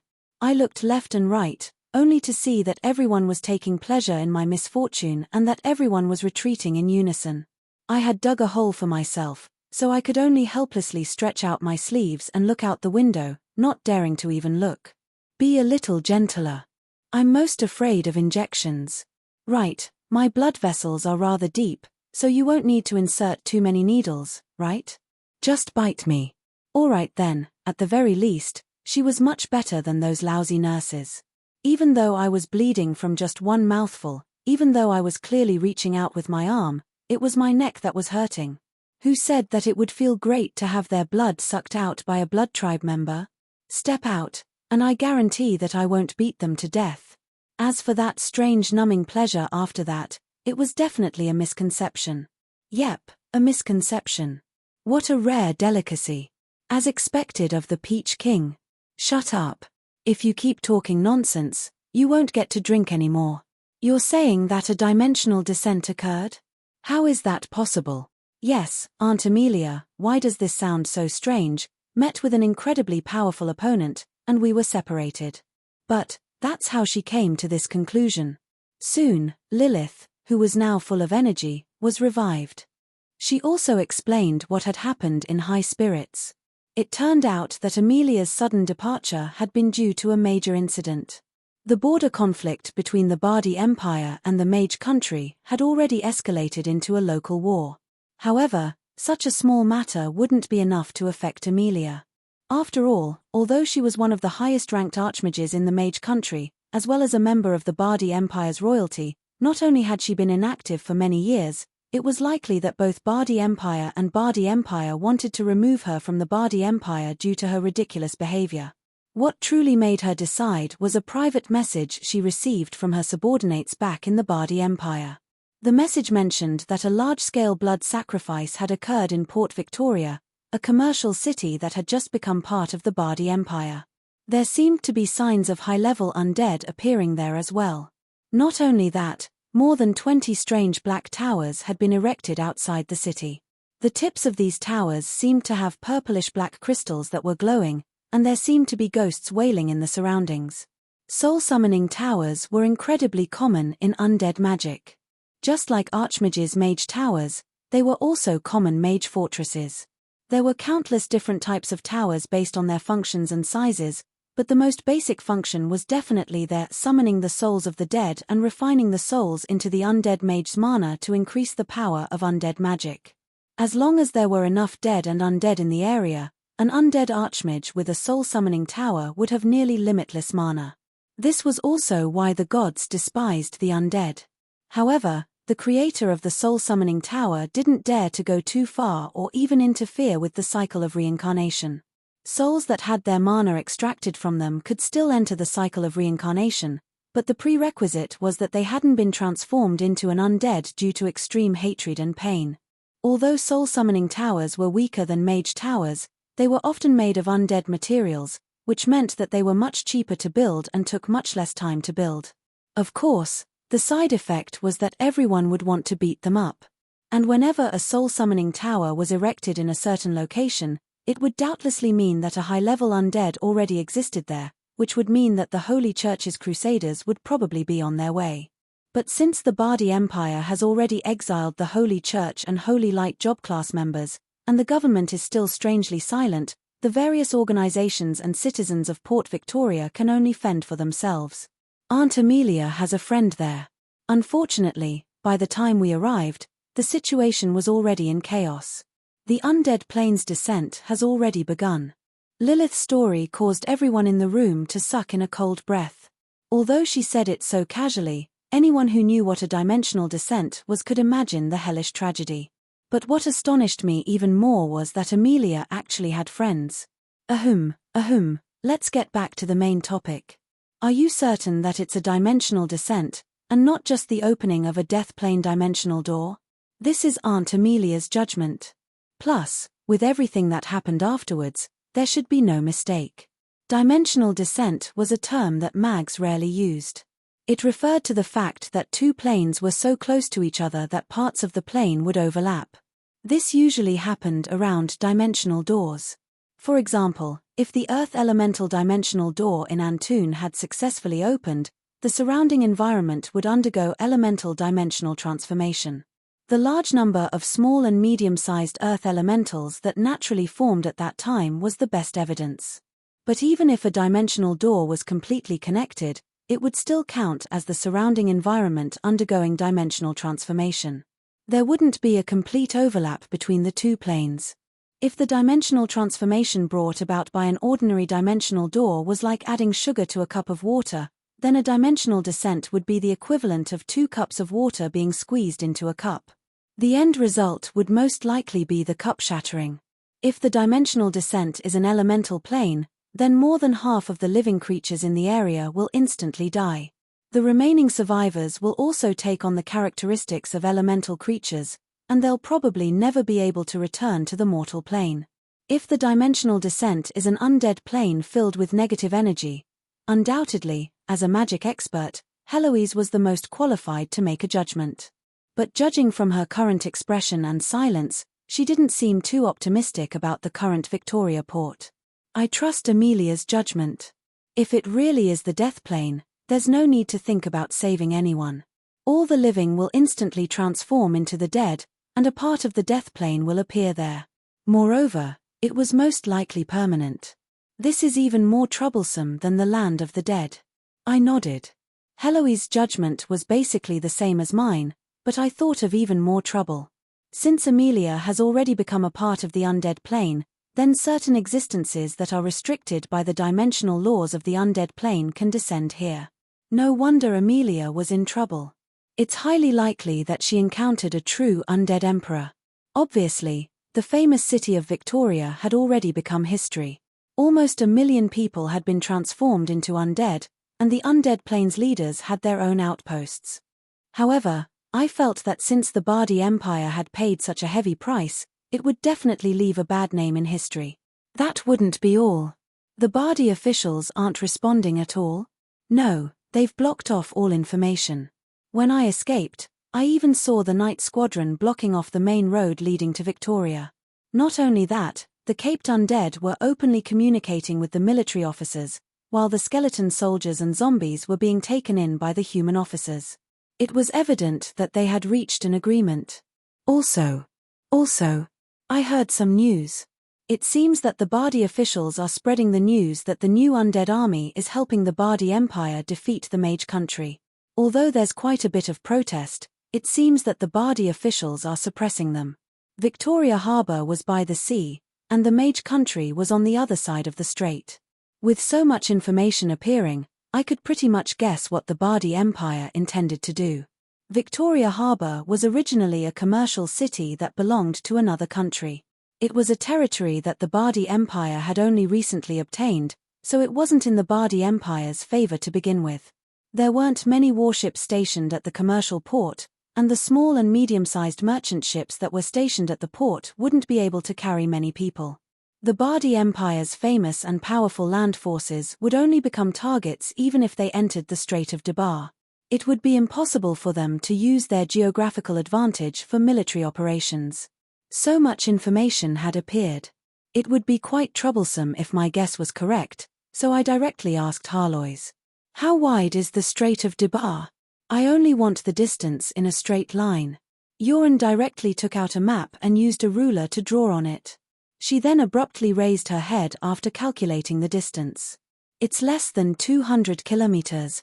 If the undead army has to travel at full speed, one day and night will definitely be enough." The undead didn't fear exhaustion, nor did they need to breathe. What other life forms viewed as insurmountable natural obstacles were nothing more than flat roads for the undead. The seawater was turbulent. The waves were deadly. Even with such a violent storm raging on the horizon, the bottom of the ocean should still be calm. All the ports on the other side of the sea that could reach the shore were being guarded. In that case, let's just find a random unguarded area and go ashore. Using the undead's unique life form to use all sorts of unconventional tactics was something that I had left behind in the past. But since there was already a precedent, it naturally became a conventional tactic. At this point, the situation was already very clear. Even the king of a country would not be so obviously reckless. At the very least, if he wanted to unify the various forces in the country, he would have to attach a shell of common interests to his crazy actions and give his subordinates a justifiable reason. The current Bardi Empire was probably still in a cooperative relationship with the undead emperors. As long as the undead could prove their worth, there would be even more opportunities to cooperate with them. Naturally, the undead would also be of assistance. As for Victoria Harbour, which had just been taken over by the Bardi Empire's enemies, who would care about that? If the undead army suddenly launches a surprise attack from underwater, with a high-level undead present, even the mage country might not be able to defend against it. It's likely that Amelia received some sort of information, which is why she personally came here. Lilith, do you have any detailed information on Amelia? Lilith had an uneasy expression as she shook her head. She seemed to lack confidence. No. The dimensional descent happened not long after we arrived. I'm a member of the Blood Tribe, so I'm naturally fine. But Aunt Amelia, no matter how strong she is still a human. She previously fought against a very strong opponent, and I think she was injured. I smiled at Lilith's unease. Perhaps this would be a desperate situation for others, but I didn't feel that anything would happen to that insane witch. Her existence far surpassed the limits of life. Relax. She's even more inhuman than you are. Relax, Lady Lilith. I can sense that in that direction, Lady Amelia's life force is still as strong as ever. Not only can she last for a month, she can even last for 2 or 3 years. Right now, the one in trouble isn't her. It's the undead that angered her. Lilith was rather skeptical of Eaglestorm's conclusion as he closed his eyes in deep thought. That was because even the legend Druil wouldn't be able to make such a conclusion from such a great distance. However, Heloise and I exchanged glances.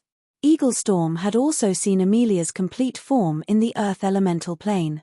As a forest dweller, Druil's perception of the forest was a natural talent ability, so it was quite normal for him to make such a judgment.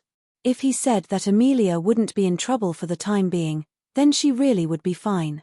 Even if the worst-case scenario was that Amelia revealed her complete form, she still wouldn't be easy to deal with. I relaxed when I thought of this. But since so much had happened, it was obvious that the rest of our itinerary was set. Speed up the preparations and gather all the equipment. We'll depart the day after tomorrow at the latest. It'll be best if we can find a merchant group to protect us. If not, we'll just sneak across. Chapter 264. Unlike the Northlands, which were still covered in ice and snow, spring came especially early in the central plains of the south. Within 2 weeks of the first spring rain, the temperature would rapidly rise. Continuous spring rain was also a symbol of the new year. To use the church's usual explanation, the winter goddess, Tonya, had directly handed over the authority to the spring goddess, Ardiel. In this season of spring, plants that had hibernated for an entire winter would begin to sprout, and hungry animals would begin to hunt for food. A new cycle of the year would begin, and all living things would begin to recover. New life would be born in this golden time of spring. All right, let's stop here. To be honest, let's start with making money. Since spring had arrived, business opportunities had also arrived. In this era of cold weapons, people still relied on horses and carriages to travel. In winter, the roads would be covered in ice, making it inconvenient to travel. Goods and daily necessities would be transported very slowly. After an entire winter, every household would use up a lot of resources and would need to replenish all sorts of necessities. That was why every spring was the golden time for merchant caravans to make money. It was acceptable to raise the price slightly. Plus, there was a tremendous demand for goods. For merchants who specialized in this line of work, the astonishing profits from the first batch of goods could even account for 30% of their annual profits. The Lugraz kingdom was rich in silk, green luminescent crystals, redwood staffs, and three-leafed rosemary. Green luminescent crystals and three-leafed rosemary were magic casting materials, while redwood staffs were excellent magic staffs. Both the Mage Country and the Bardi Empire imported large quantities of redwood staffs. Where there was demand, there would be sellers. Every year at the beginning of the year, merchant caravans would set out on time as soon as the last snow fell. They would go to a foreign country and exchange their specialties for gold coins. On the way back, the gold coins would be exchanged for various specialties from the Bardi Empire. This would be a tremendous return trip. But just like in a certain other world, although the profits from border trade were extraordinarily high, the risks were also high. If one met with bandits or illegal officials, it would be good enough if they could keep half of their goods. If one's luck was too bad, they might even run into military rebellions, wars, or other unexpected factors, which would result in nothing. But in this generation, The most dangerous thing would be to attract the attention of a certain domain lord. After all, no matter how great a merchant's connections were, they would still be able to reach neighboring countries. As long as there was a reasonable reason, it would be easy for some major nobles to take over a foreign merchant's wealth. Businesses that ordinary people wouldn't dare to do would naturally not be ordinary people. Businesses that dared to do border trade were usually not to be trifled with. They either had powerful backgrounds or were even connected to the royalty of various countries, making them completely unafraid of ordinary domain lords' extortion. Or, they had the power to protect themselves, such as keeping mercenary groups. After all, the only people that could protect themselves when they were outside were the trustworthy combat strength that they had. The leader of the Veggie Merchant Guild wasn't a noble who had inherited the Bardi Empire's bloodline. It was obvious that the Merchant Guild belonged to the latter. Although their Merchant Guild was a new merchant guild that had only risen to prominence less than 20 years ago, due to the painstaking efforts of the previous generation's leaders, they had basically monopolized the Merchant Guild's trade route from the Bardi Empire's Annalisa city to the Lugraz Kingdom's Anton city. Their private mercenaries wouldn't be any weaker than a minor domain lord's army. But this year, the situation was slightly different. It would seem that I can only hope that I won't make a loss this time. Cindy Veggie was one of the Merchant Guild's higher-ups. He was currently 46 years old, and he had been doing this trade route for almost 30 years. But unlike in the past, the Bardi Empire's internal situation had been rather chaotic recently, with all sorts of rumors constantly spreading. Merchants were naturally sensitive to danger. In their eyes, when a country experienced major internal unrest, the economy would naturally be in trouble.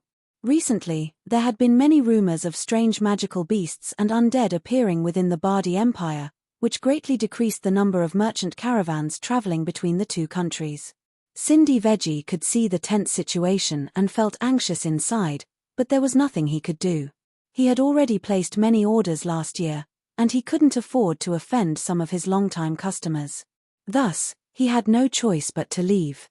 Desperate times called for desperate measures. The leader of the Veggie Merchant Guild was actually willing to spend a large sum of money to hire 2 of the top 10 mercenary groups in the Lugraz Kingdom. He even requested that they send elite combat strength at the level of a team leader. In the end, the strong ones did come. The Eagle Swallow mercenary group's Fallen Starsword Jost and the Northhorn mercenary group's White Dragon Carlagier were both incredibly famous and powerful individuals.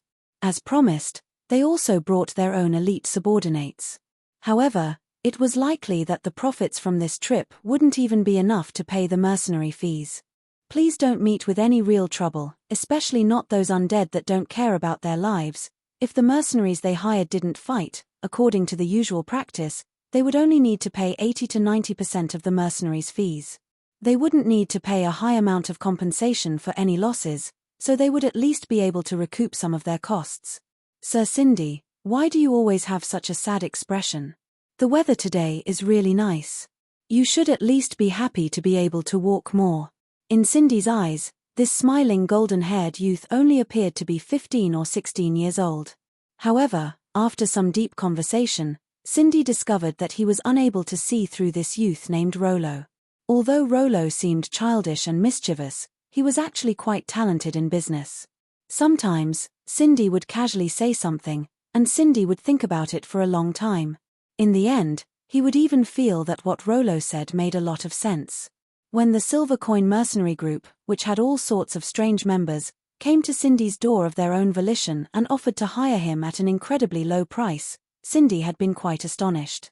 He had even thought that they were plotting something, but when he saw the goods they were carrying, he realized that he had been overthinking things. They had only intended to hitch a ride with him. Their so-called service was only a cover. Their true goal was to use Cindy's large caravan to make a small fortune. Normally, hitching a ride on a caravan would be a taboo. Normally, Cindy wouldn't accept such a thing. However, when Cindy exposed the true meaning of hitching a ride, Cindy quite frankly admitted that he wasn't, and even offered to pay a considerable amount of travel fees to the Merchant Association. We absolutely must deliver this batch of Wenluo wine.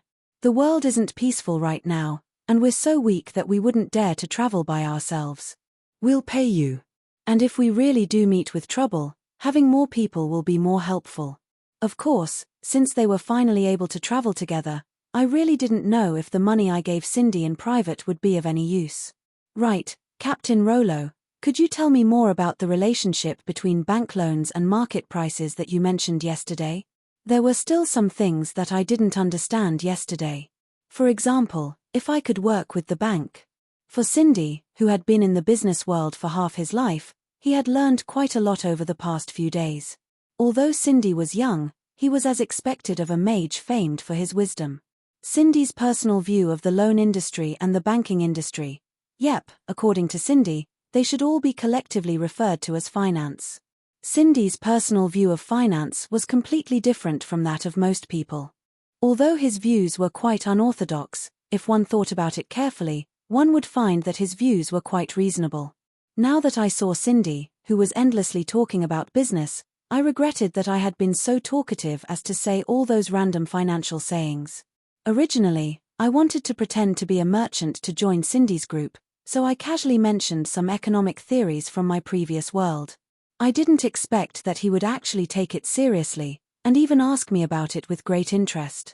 I'm a law major, so I've never been interested in economics to begin with.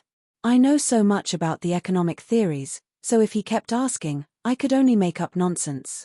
As for how to make a lie seem like the truth, all we needed to do was place a lie within another easily seen through lie, and have the smart person expose the lie and find the truth that they wanted. Being able to meet Cindy's merchant group was a pleasant surprise. However, it would be quite difficult to sneak into their heavily guarded merchant group. If we voluntarily introduced ourselves to them, they would likely reject us, and if we showed off our strength, they would instead suspect that we were up to no good. That was why I decided to buy a batch of wine and make a fake order, pretending to be a merchant who wanted to save money and become a mercenary. But now, my headache was that I had been too successful in my disguise. I had casually said a few random words, but this merchant in front of me treated them like a treasure. If I continued asking, I would really expose myself. Sure, that's forbidden. Alright then, since I didn't know how to respond, I might as well treat it as a secret that I didn't want to tell. Although my answer and lines weren't cute at all, the result was that Cindy took me even more seriously. He switched from direct attacks to indirect attacks, and asked me every day to try to get information out of me. Today was already the third day since we left, and Cindy was still asking me questions the moment we met in the morning. Just as I was about to continue bluffing him, a sudden commotion behind us and the sound of weapons clashing attracted our attention. Again, we felt rather helpless now. There was no such thing as the first place in literature or the second place in martial arts. People of the same trade would always be enemies. Another side effect of us joining the merchant group as an adventuring group was that the other two mercenary groups in the merchant group viewed us with hostility and displeasure. We've already accepted the escort mission, and we're already displeased that the two large mercenary groups split the reward equally. What's the meaning of you guys jumping out at us? Even though I had already said that I wouldn't fight with them for the reward, sometimes in this line of work, one had to fight for pride. Over the past 2 days, the other mercenary groups had provoked us quite a few times. According to usual practice, if we were in the wrong, it would be over after we suffered a loss. But even though I had asked them to pretend to be weak, none of them were easy to deal with. They promised us to the face, and then went against us behind our backs. In the end, the mercenary groups suffered quite a bit, and the result was that the two large mercenary groups kept trying to regain their pride, only to end up losing more and more. And right now, it was doubtlessly another accident that caused a dispute. Suddenly, a purple magical shadow of starlight appeared in the sky above the camp, and the source of it was the noisy area. That should be Captain Jost's famous epic-ranked weapon, the Fallen Star Sword, right? As expected of a gold-ranked weaponsmith. What a terrifying aura. It seems that Captain Jost is getting serious. Hey!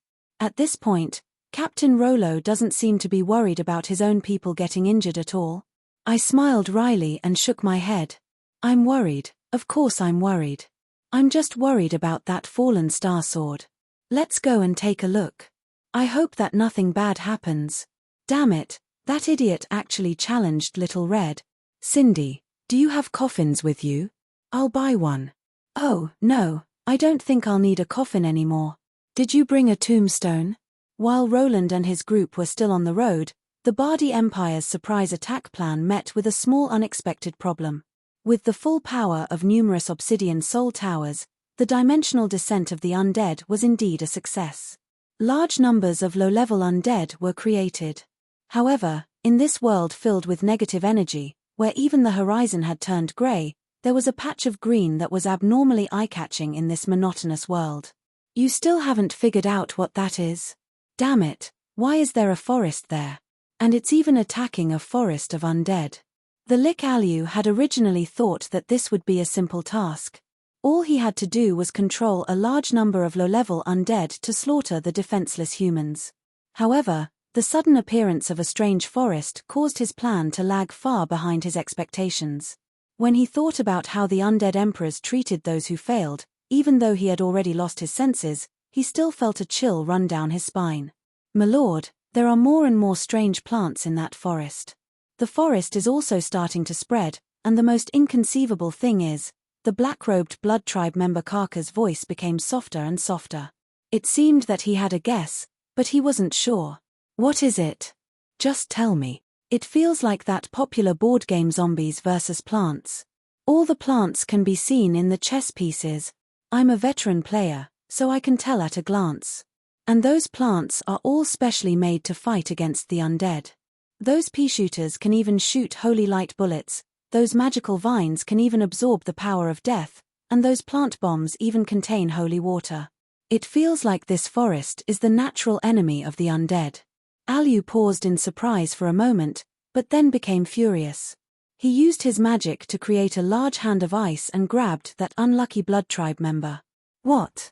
Our undead army has become someone else's game? We're playing a monkey show in someone else's eyes. The furious Lich thought about the consequences of not completing his mission, and he let loose his magic, causing all the high-level undead around him to hurriedly retreat.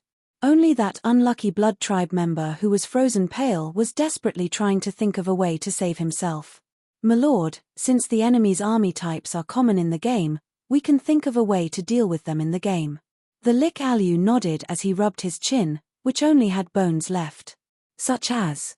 The unlucky blood tribe member furiously racked his brains and managed to come up with a few ideas.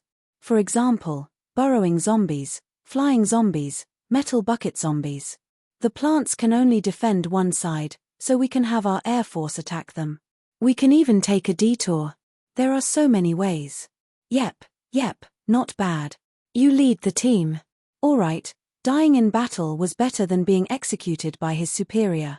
The blood tribe member Karka, who wanted to cry but had no tears, immediately led a new batch of his undead army out. However, the result was the same as before. Flying. Dandelion bombs that can shatter the air are waiting for you. Burrowing. The magical vines and magical plants' roots had long since created a fatal soul-stealing network, giving the undead a layer of protection. A gigantic man-eating flower that suddenly reached out from the ground and devoured everything. Taking a detour? This wasn't a game. The entire mountain was filled with forests, so where would they find a way back? The unlucky, Karka miraculously survived. His entire body was in tatters, and he was on the verge of death. However, when he saw the green soul fire burning in Alu's eyes, he suddenly felt that it would have been better if he hadn't returned. Heh, what else do you have to say? My lord, you can't blame us for being useless. That guy cheated. Those army types are all rare. You might not even get a single one even if you drew several tens of thousands of gold coins, but he actually got all of them. This is basically a gold coin player bullying us normal players. This is too much. Asterisk crack. Asterisk with a crisp sound, this veteran gamer blood tribe member was frozen into a block of ice. The furious Alu glanced at his subordinates, only to see all of them avoiding his gaze. In the end, he could only helplessly give an order. Everyone, attack. Have the soul towers continue to summon new undead. We'll fight it out with him and see who can last longer. The will of the emperors must be carried out. Otherwise, you all understand. Chapter 265. The holy city of Eastford was one of the most famous cities in the entire continent. It was famous for its long history and unique religious culture. Every day, countless pilgrims would come to this city of God, which was blessed by the holy light. Although the city wasn't very large, the great majority of its citizens were members of the Church of God. This small city had 7 world-class cathedrals and over 100 small and medium-sized cathedrals, all of which were historical sites. On this mountain city that was built along the mountain, there was a rather famous staircase. It was the famous Holy Staircase pilgrimage path. There were pilgrims walking on it at all times. On both sides of the staircase, there were countless magnificent sculptures. Among them were ancient heroes, historical figures, and most of them were mythological figures with strange shapes. More than 300 years ago, there was once a fanatic who used his own power to transform this Holy Staircase pilgrimage into a path of blood. Yet, he didn't receive any divine punishment. From then on, the Holy Staircase pilgrimage became a path of blood. Alright, now that I mention it, everyone probably knows where this is. This was the Holy Church's headquarters, the city where the holy light first descended. This was also where everything began. Walking up the famous white stone staircase to the top of the mountain, there was a group of buildings that seemed like they were on the verge of collapse. This was the Holy Church's headquarters, the core area of the holy light which occupied more than half of the continent's worshippers. In fact, it could even be called the central authority of the Asia continent, the Bern Holy Church. In the past, everyone here would walk slowly with their heads held high. It was as if the residents here were born with the right to be arrogant. This was indeed the case. The competition between divine authority and secular authority was endless. In this generation, even a domain lord with actual authority wouldn't dare to offend a regional bishop. Perhaps a seemingly impoverished old priest on this path would catch the eye of a certain bishop the next day and become a high-ranking official of some empire. Reality was even more illogical than fiction. Such things had happened many times in the past. But today, everyone was in a hurry and spoke carefully. However, they couldn't help but sneak glances at the area surrounded by holy light. Is there still no results? All the cardinals have been inside for so long. At 3 o'clock this morning, the holy bell at the entrance of the Cathedral of Bern rang. In half an hour, all the cardinals and high-ranking members had to be on time. Although the bell did not mean an emergency war, the last time the bell rang was more than 20 years ago. Obviously, something big had happened. Even if there was nothing on the surface, many priests could not help but talk about it in private. While the higher-ups were busy in all kinds of conference rooms, all kinds of rumors were already flying around. It can't be because of that incident in the Northlands, right? No matter what, the rumors are spreading, and it's greatly affecting the Holy Church's reputation. No way. The Oracle has confirmed that they are allies. Would Your Holiness dare to go against the Oracle? Then what do you think it is? What kind of important matter would require all the lords to discuss it? It's just like before the Holy War with Calthorn 20 years ago. The priest's voice became softer and softer as cold sweat continuously dripped down his forehead. For lower-ranking members like them, the Holy War was definitely not good news. Perhaps the spoils of war and glory from the Holy War would make those in power go wild with joy, and the glory of the Holy War would make those who believed in it go all out for it. But for ordinary members of the Holy Church, the Holy War also meant countless deaths. Before they could obtain an endless amount of gold and glory, there would definitely be mountains of corpses. Perhaps not only would the heretics be among these corpses, but they would also be among them. He's out, he's out. It's His Holiness the Supreme Pontiff. The white-robed Pope Coloma I had just walked out of the Holy Church. His previous amicable demeanor had vanished without a trace. His ashen expression was doubtlessly the best announcement. Everyone in the plaza automatically remained silent. Meanwhile, the cardinals and archpriests who walked out of the plaza all had different expressions. Some had serious expressions and didn't say a single word. Some had angry expressions and flushed faces. Of course, there were also those who pretended to be serious, but were actually smiling without realizing it. From an ordinary person's point of view, the new Pope Coloma was already more than 60 years old. He could be considered an old man who didn't have much time left. But in reality, apart from those who died of unnatural causes, most popes in the past had been able to serve 2 terms of 20 years. As for where they went after that, perhaps only the new pope would know. Coloma was obviously in a bad mood when faced with everyone's questioning gazes. He didn't waste any time explaining.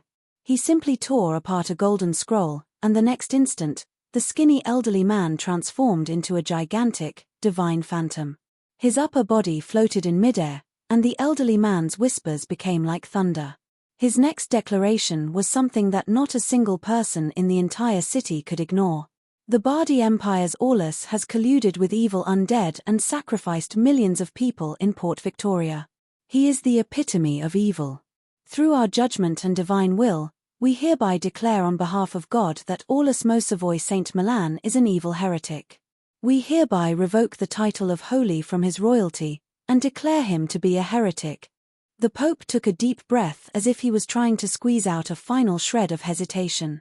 He then bit his lip and made the most important declaration of all. Evil is right beside us.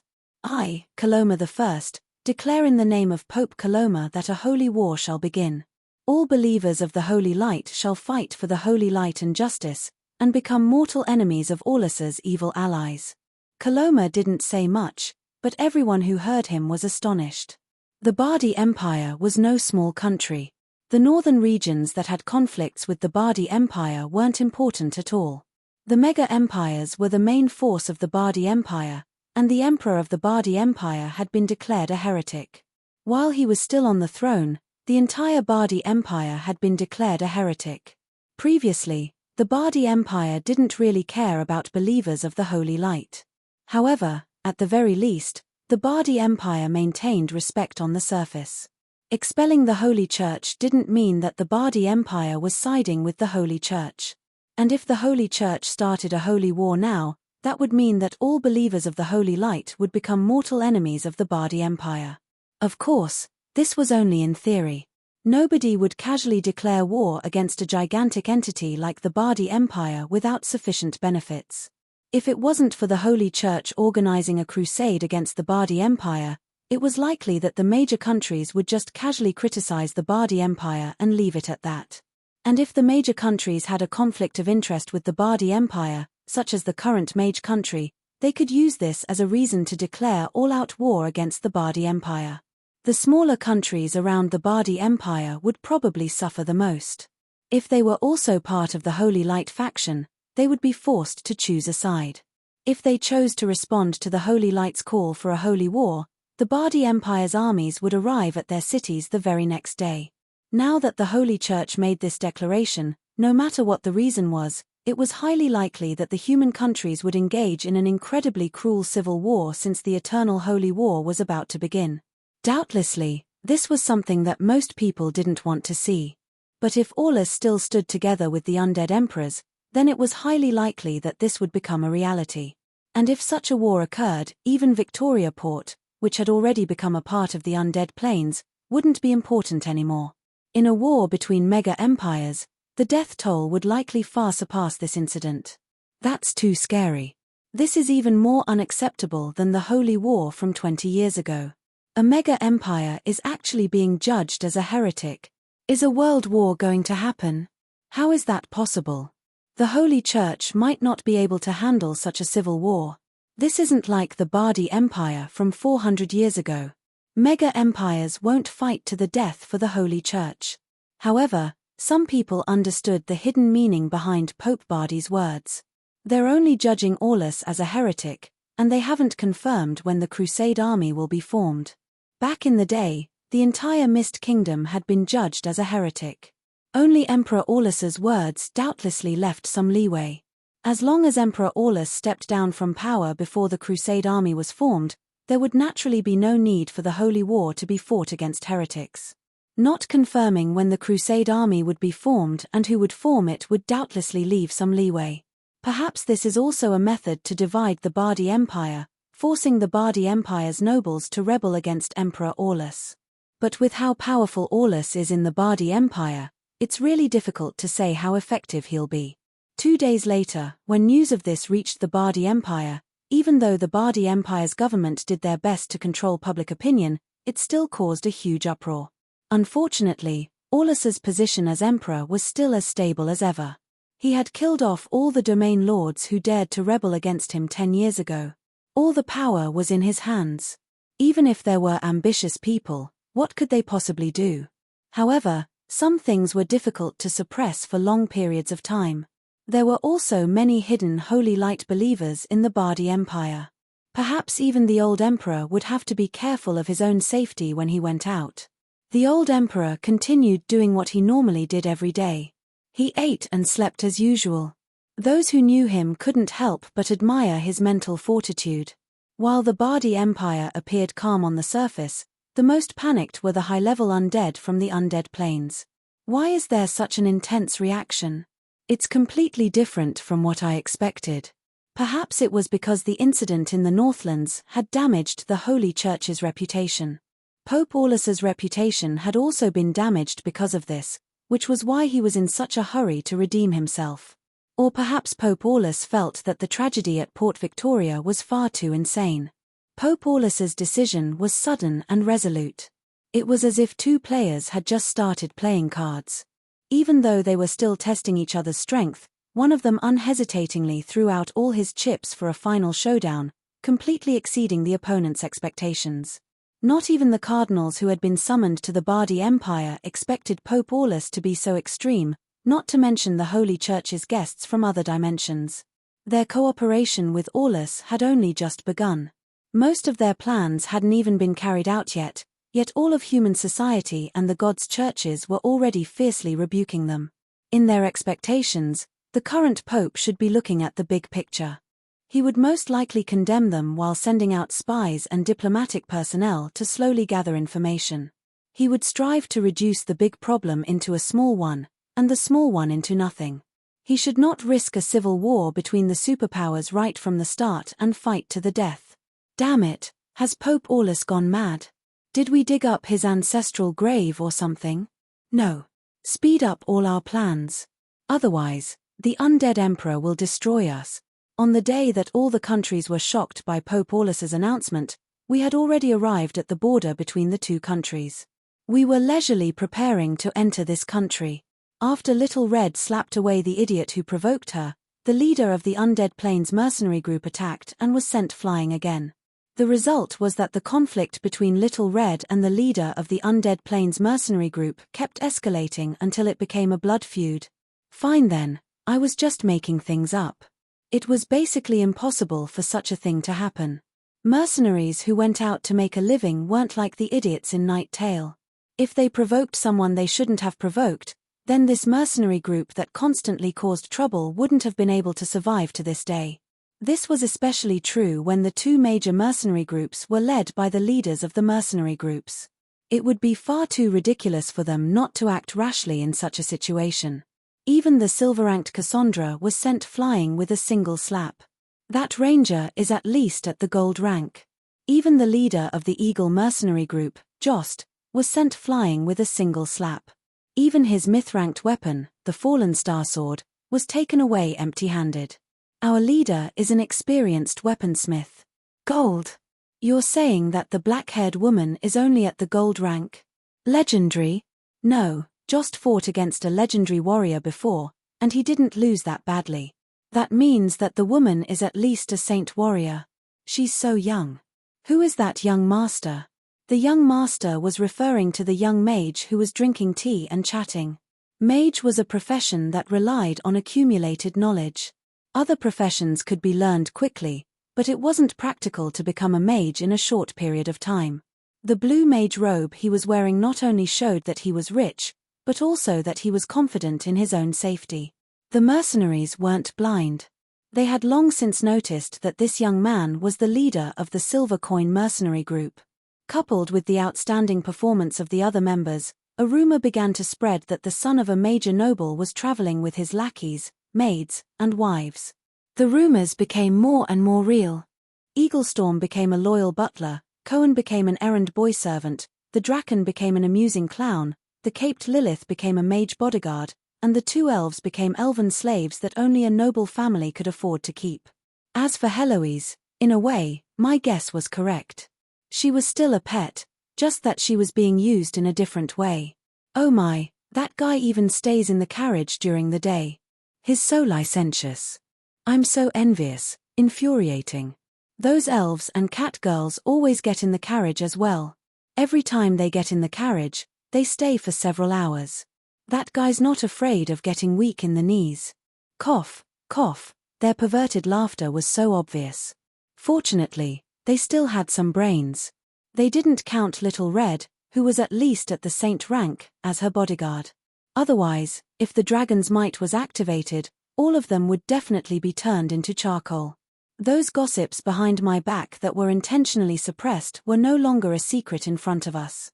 The end result was that after I pointed at the dumb cat who was the only one who guessed correctly and laughed so hard that she rolled on the ground, 2 more teeth marks appeared on her head. Getting back to the main topic, no matter how speechless the process was, at the very least, the 2 large mercenary groups came to an agreement: don't offend this young noble who was traveling. Since he wanted to play games, then let's play games with him. Once we proved our strength, everything would naturally be fine. Mercenaries who didn't know if they would be able to see the sun tomorrow were quite practical. They came out to fight for their lives, but in the end, they still wanted money. Benefits were far more important than honor. Previously, we caused trouble for the sake of our reputation. In this line of work, if we didn't have any reputation, we wouldn't have any money. Now that things had calmed down, we were doing this for the sake of our reputation. Continuing to cause trouble would obviously be the same as seeking death. Besides, having a powerful mercenary group that didn't take a small portion of the commission was a good thing no matter how I looked at it. It's just young people playing around. Don't take it too seriously. And if we really offend a major noble, it'll actually be troublesome. After that, not only did the 2 mercenary leaders voluntarily come over to apologize, there were also a few higher-ups who came over to chat and try to establish a good relationship with us. However, in my opinion, the main goal was to figure out our background. Their core motive was to take advantage of the situation and poach them. As for their actions, I unhesitatingly ignored them. My bastard subordinates would be safer with someone else to play with. If I really waited for them to get bored, they would probably do anything. But soon, I regretted it. Although Jost was quite skilled, he clearly didn't know how to talk, yet he still insisted on chatting with us. It was really uncomfortable. Hey, where were we last time? Right, I'm talking about that joke from last time. Why do undead always have one less room than other races when building houses? You can't guess, right? Let me tell you. It's the toilet. They haven't even eaten yet, so the toilet in their house is definitely just for show. Ha ha ha. Fallen Star Sword obviously had the appearance of a boorish uncle, but he said a cold joke that wasn't even the slightest bit funny. Not a single one of us could laugh, but his companions could only force out a few laughs, which was enough to get by. Is there something wrong with your mercenary leader's head? Or did Little Red beat him up the day before yesterday? Heloise's mouth was filled with venom, but her words unexpectedly received bitter smiles and nods from the mercenaries. Everything about our mercenary leader is great, except that his sense of humor is a little strange. Anyway, we didn't expect him to think, so let's just laugh. Otherwise, there'll be no end to it. The person speaking in a low voice was a young mage named Gakadir. He was also the advisor of this mercenary group, but right now, he could only watch helplessly as his boss smiled wryly. But now, he seemed to realize that his joke didn't get the desired effect, so he turned to the master of cold jokes, Jost, and came up with a new joke. Do you know where the undead's house is the best place to eat? Yep, that's definitely the cleanest place in their house, because they don't even need to use it. That's where the toilet is, ha ha ha. Alright, I didn't know why he liked jokes about toilets and undead so much, but judging from Lilith and Heloise's displeased expressions when they looked at him, I knew that he was suffering. After all, both of them were undead, so they probably still had the ability to eat and use toilets. Should I say that you wouldn't die if you didn't do something stupid? Jost seemed to notice that the audience was in a bad mood, so he shook his head and actually managed to squeeze out a new joke. Right, have you heard of the story of the Dragon Slayer and the dungeon? Once upon a time, there was an idiotic red dragon who ate too much. This time, it was a certain long-haired woman's turn to grind her teeth. I finally laughed as I listened to this cold joke and looked at the suicidal emperor before me. Let me tell you a joke. Once upon a time, there was an idiot who talked about the dragon slayer in front of dragons and told dirty jokes in front of the undead, and then, there was no more then. Just as we were about to enter the Bardi Empire, the Pope's declaration of war spread throughout the world. The Lugraz royal family, who were devout believers of the Holy Light, hesitated for a long time before deciding to respond to the Church's call and declare war on the Bardi Empire. One day later, the Bardi Empire and the Lugraz Kingdom officially declared war on each other. And right now, unbeknownst to us, we were in this Lugraz merchant group, intending to enter the Bardi Empire and make a huge fortune. System notification: relax. Suicidal Emperor will forever be your nickname. Friendly reminder: you should go to the God of Fate's temple and change your fate. Chapter 266. Should I say that I was lucky? The veggie merchant caravan was well organized. All the border officials on the way recognized Cindy, so there were no obstructions at all. It was just that the world was quite tense right now, and the security at the borders had increased by several levels. Us newcomers met with some trouble. Isn't this because the world is quite tense? That's why I hired some mercenaries to help watch over the border. Cindy's reason was quite convincing. The two famous mercenary groups were also quite convincing. The only thing that wasn't convincing was that we didn't seem like mercenaries at all. We had no reputation, no military achievements, and even our mercenary registration was just recently completed. We seemed more like spies than merchants. But since Cindy's shiny little gift was far too convincing, the border officials merely laughed it off and didn't see anything at all. The customs declaration, approval, and other procedures for the goods would have taken at least 2.5 days. But since the goods were precious new products of the season, the border officials made everything as simple as possible with the help of the border officials. In the end, they glanced over the goods and directly let them through. As for me, I still didn't know that this was the beginning of my misfortune. I was just a small peddler who smuggled in because of a major merchant caravan. I was quite happy that I was able to make it through. It was only natural that I took the initiative to thank the big boss for his assistance. No, I should be the one thanking you. Although you're quite young, your knowledge is truly astonishing. I've learned a lot from our recent interactions. If possible, could you please join our veggie merchant caravan? I'll recommend you to the president. Please consider it. Even for someone as talented as you, it's far too difficult for you to start from scratch. It'll take several decades to build up your connections and funds. As long as you're willing to join the veggie merchant caravan, I guarantee that your future position won't be any lower than mine. Cindy Veggie's words were quite sincere. He was abnormally calm on the way here. He didn't understand the small battles between mercenaries, but he only understood the inconceivable ways of thinking of the young man in front of him, such as his understanding of the banking industry and how to raise funds for opening up a trade route. These were all completely unknown theories, but after thinking about them, he felt that they were quite feasible. As for the extra cost, it was worth it just for the current rewards. Now, Cindy treated the Chamber of Commerce as his family, and he was trying to poach people for his boss. Facing this sincere uncle, I felt a little embarrassed. It seemed that I had gone overboard with my acting. In the end, I could only say that I was following the rumors of the merchant caravans and that my family's financial situation was quite good. I came out as a merchant to accumulate experience in the name of my parents, and in the end, I would have to return and take over the family business. Yes, all of the above was the truth. Of course, it was slightly misleading. It was just that he didn't say that he was inheriting his parents' business. The so-called family business was just the business of the royal family. That's a pity. If you ever change your mind, the Veggie Merchant Guild will always welcome you. Looking at the regretful merchant uncle, who was fooled by my sincere rejection, he was stunned. In the end, he still gave me a recommendation letter that was basically useless to me. The little bit of guilt I had left in this world was triggered. It seems that I am very talented in business. That's why Uncle is so disappointed. Every time I felt proud of myself, The silly cat would immediately jump out and annoy me as always. You really know how to talk nonsense. An expert is actually fooled by an outsider. Do you know how much salt is worth right now? Do you know which trade route is the most profitable? Theory and practice are two completely different things. Most importantly, you've seen how merchants interact with border guards. Do you even know how to lower your voice and give them money? Alright then, this was truly cruel reality. Being friendly would bring wealth. Lowering my voice. A merchant's smile. I would probably punch him right in the face. Silly cat, you speak as if you know everything.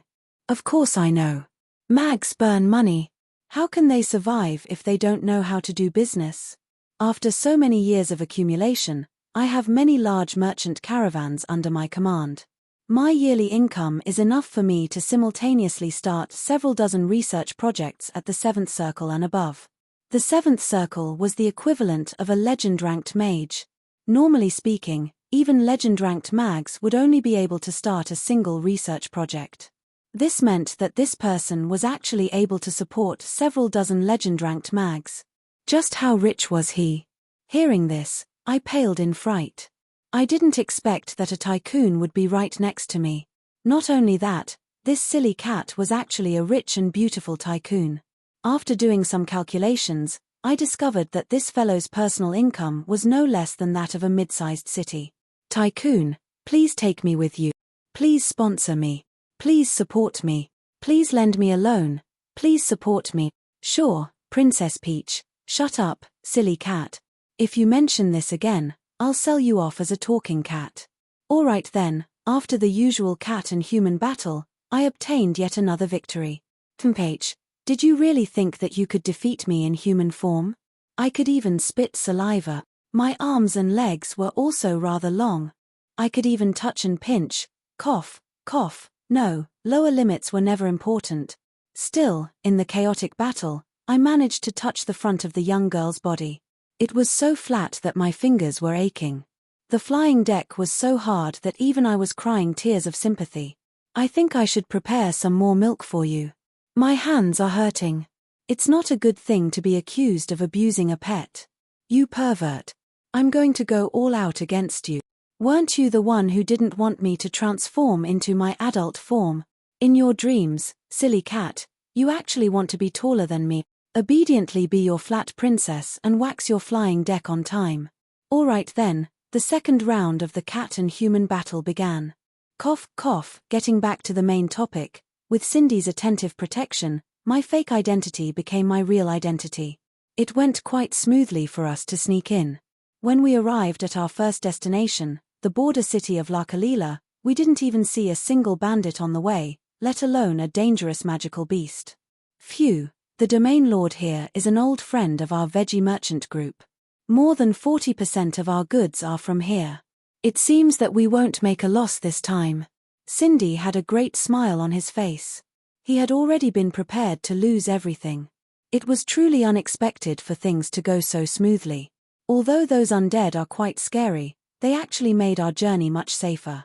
Unlike Heloise's normal magical research, which required a large amount of money, the biggest problem with undead magic research was the lack of materials. That was why in the past, in order to catch undead mags, all one needed to do was guard a graveyard or burial mound.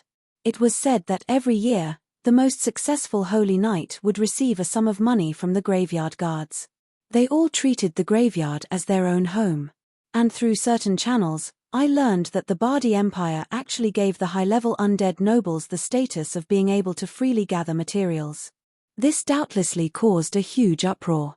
In order to avoid the public's anger and backlash, the Bardi Empire temporarily didn't touch the nobles' graveyards. However, the bandits, and magical beasts, as well as other species, who were considered wanted criminals, met with trouble. These volunteer mercenaries and researchers wouldn't listen to any words of refusal. After a good beating, the undead mags would have a few more skeleton soldiers and zombies under their command. I didn't know whether to laugh or cry when I heard this rumor. Should I say that the undead mags did good deeds with evil intentions? At the very least, all the bandits and undead who didn't become research materials swiftly washed their hands or disappeared without a trace. All the main streets instantly became much quieter. Well, it's only temporary. The quality of the materials directly determines the quality of the final product. The bones of commoners are nothing more than trash that will fall apart at the slightest breeze. Only the corpses of the strong are top-quality materials. And in this era where the strong preys on the weak, the strong will always have a corresponding status. Naturally, they won't be casually tossed into a graveyard after death. For undead mags, if commoners' graveyards are small dishes and nobles' graveyards are snacks, then the graveyards of the various countries' royalty will be a luxurious feast. I don't believe that they'll be able to resist. The two veteran undead mags came to the same conclusion and smiled at each other. Nothing else needed to be said.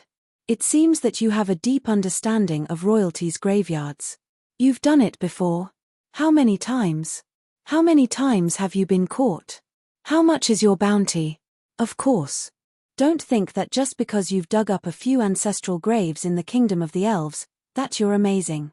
I'm your master, and I've heard of the 10 greatest blind spots of graveyard guards, the joy of successfully stealing vegetables from right under your nose, and how to determine the status of materials from noble emblems and tomb decorations. These are all must-read books for undead mags. Oh, you're the one who wrote those classics. I'm such a loyal reader, but why is it that you've written more than 90 of the 10 greatest novels, and it's still not over yet? Of course, if it ends just like that, how am I going to continue scamming for royalties? Starting from the 10 greatest novels, it'll never end. My goal is to create a sea of stars. By the time I'm done, the number of chapters one have will be equal to the number of stars. That's not a day where it'll never end. Sigh, I'm still too inexperienced in this field of research, shamelessness. If there's no more content, I'll just write it. But you must have heard of my practical book, 18 Ways to Use the Luoyang Shovel.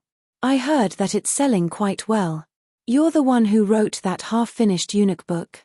You still dare to brag about it. Watch me fill in the holes. People need to look forward. It's too troublesome to fill in old holes. I'd rather keep digging new ones. As expected, you're a shameless bastard. Forget it, I don't have the face to scold you, so let's just leave it at that. In certain aspects, Harlois and I were the same type of person. We were both theoretical scholars who specialized in academic research, haha. At this moment, if one ignored the bite marks and scratch marks on one's face, and the other's broken fake tail and messy blonde hair, they would truly be a good pair of master and disciple who shared the same interests, and were in cahoots with each other. Cough, cough, let's get back to the main topic. While I sighed at how unexpectedly peaceful this journey was, Uncle Harlois would wait here for small merchants from all over the world for at least half a month. Our goal was Port Victoria, so naturally, it was time for us to part ways. But before we left, Uncle Harlois was actually invited to a banquet at the domain lord's residence. Considering that I was helping the small merchant Rollo establish his connections, he kindly invited me as well. I originally wanted to refuse. I heard that there's a major character from the Bardi capital, and he seems to be a distant relative of the royalty. If you want to take the trade route to Bardi, this is a great opportunity. The trade route wasn't important. What I really wanted was to obtain information about the royal family and the capital from the empire's upper echelon nobles. And so, I gladly went to the banquet, but in the end, damn, why are these guys still chasing me? Didn't you go to the domain lord's residence for a banquet? How did it become that you're being chased, and you're dragging us down? I glanced behind me. Those nobles' private soldiers were still chasing me so closely. It's a long story. On a moonlit night, we're being chased. Tell me clearly. How unfortunate. All right then, this was indeed a short story. However, the resentment and deep sorrow contained within were echoing throughout the forest. The sorrow contained within was enough to move the heavens and earth, causing anyone's heart to tremble. Just how pitiful was this? Just how much resentment was there? I'm so pitiful. Chapter 267. La Calera City was the capital city of Earl Samuel's territory. Earl Samuel was a local noble with real power, but he hadn't been having a good time recently. Earl Samuel's territory didn't have any local specialties, and all of its industries were below average. In the eyes of the nobles in the capital city, La Calera city was a classic example of a poor and remote village. The only thing worth looking forward to was that La Calera city was the first decent territory near the Lugraz kingdom. Earl Samuel's territory's border trade was relatively prosperous, and at least 70% of his income came from the taxes collected from the border trade. Due to the political instability in Lugraz since last winter, the number of Lugraz merchants visiting La Calera city had plummeted. This year's taxes seemed to be quite a problem, and Earl Samuel's life had become quite difficult. However, things seemed to be going well recently. Not only did the major merchant Cindy intend to continue the contract, even Lady Caroline A. Milan, the resplendent pearl of the capital city of Heisler, had chosen to vacation here. This was an excellent political opportunity. This Lady Caroline was the pampered daughter of a distant relative of the royal family. She had the Milan royal family name. Although she wasn't directly related to her, nor did she have the right to inherit the throne, her father, Duke Harold, was a major figure that even the princes had to give face to. As a princess, she was young, beautiful, and famous for her noble family name. Caroline had many suitors in the Lugraz kingdom. Earl Samuel was delighted that such a person chose to visit his territory. However, he was also nervous, afraid that he would accidentally offend Caroline. That would be troublesome. And so, Earl Samuel invited the best chefs and opera troupes in his territory to hold a grand welcoming banquet at his residence. He invited all the nobles from the nearby counties, as well as the wealthy merchant from the east. In fact, he even received some criticism. In the eyes of the nobles, perhaps interacting with merchants would be beneficial, but it definitely wouldn't be appropriate to put it on the table. After all, that was only business for the lower class. As for me, as a bonus for the wealthy merchant, I happily attended the banquet as well. Yep, being happy to obtain new information definitely didn't mean that I could eat and drink to my heart's content for free. Alright, I admit that the barley-flavored spicy noodle soup was quite to my taste. The New Year's apple pie was quite fresh and delicious. Even the skewers of barbecued meat had excellent spices on them. The roasted chicken thighs were even more flavorful. Plus, the pudding was delicious, and the red wine was quite old. I had eaten so much food on the way here that I was about to die. Since I wouldn't have the chance to meet them again in the future, I didn't care what they said. I was drooling, and I swallowing it in one gulp. I was a country bumpkin. Samuel was right. Since I didn't have the time, and food. Those who originally wanted to come over and chat with me after seeing my archmage robe gave up right away after seeing how starved I was. Even Cindy shook his head and gave up on introducing me to any high-ranking officials or nobles. Since no one was going to disturb me, I was quite happy to enjoy a scrumptious dinner that was hard to come by. I was only forced to stop when the main character of the banquet arrived. When the princess appeared outside the door, she attracted everyone's attention. I didn't even need to mention the jewels and jewels. After all, they came from a rich family in the capital city. Their temperament and facial features were all above average. But when everyone politely put down their wine glasses, I could only follow suit in order not to attract too much attention. I could only helplessly put down the pudding cake in my mouth. Hey, what a grand entrance. Look at that family crest. Is it really a princess? I had already seen many beauties. Not to mention a princess, even princesses weren't worth much. However, the follower behind her shocked me. It was actually a lively Lich. If it was anyone else, they probably wouldn't be able to tell the difference between a skeleton mage, skeleton soldier, and a Lich. But for me, a Lich's soulfire was as clear as a lamp in the middle of the night. This is Lord Rex. He's also an imperial envoy who is touring the world under the Emperor's orders. He represents His Majesty Aulus's will. Alright, it seems like I have accidentally transmigrated into a fairy tale. A Lich as the patrolling minister? Was I crazy, or was Aulus crazy? However, the status of an envoy representing the Emperor's will was incredibly high. Not only that, there was also a noble princess introducing him to me. Plus, I had already heard rumors about this. Even a brat with no eyes would know what to choose, not to mention these local nobles who were always involved in politics. Endless applause and cheers sounded. Domain Lord Samuel took the lead in expressing his welcome. The other nobles kept flattering him. In fact, there were even a few famous female social beauties who habitually winked at the Lich. But when they noticed that the Lich seemed to be glaring at them with an expression that said, "Are you kidding me?" they hurriedly lowered their heads to hide their presence. As for me, when I heard that a Lich had actually become an envoy representing the Emperor's authority, I was so astonished that I almost choked on my saliva. I hurriedly drank 2 mouthfuls of 100-year-old Omtu wine to suppress my shock. Only later did I learn that this was part of the undead emperor's plan. In order to completely take over Bardi, the undead emperors had planned this over the course of 100 years. Now, it was time to reap their harvest. In order to solidify their authority, the undead emperors had the major nobles of the capital take high-level undead with them to tour their various territories. See, even the major nobles of the capital have admitted that high-level undead are nobles among nobles. What are you all so worried about? This was probably what the undead emperors hoped for as much as possible to reduce the humans' resistance to the undead's higher-ups in order to prevent any accidents from happening during the implementation of their plan. However, this was obviously limited. With Emperor Aulus suppressing the undead emperors, it was still possible for the undead emperors to accept some undead nobles. But if the undead emperors discovered that the country's higher-ups were already under the undead's rule, it was likely that this country would come to an end. Perhaps it was because of this information that the Holy Church became determined to eradicate evil. However, it was likely that the undead only cared about the current peace of mind. As for being exposed later, once the undead emperors arrived, so what if they were exposed?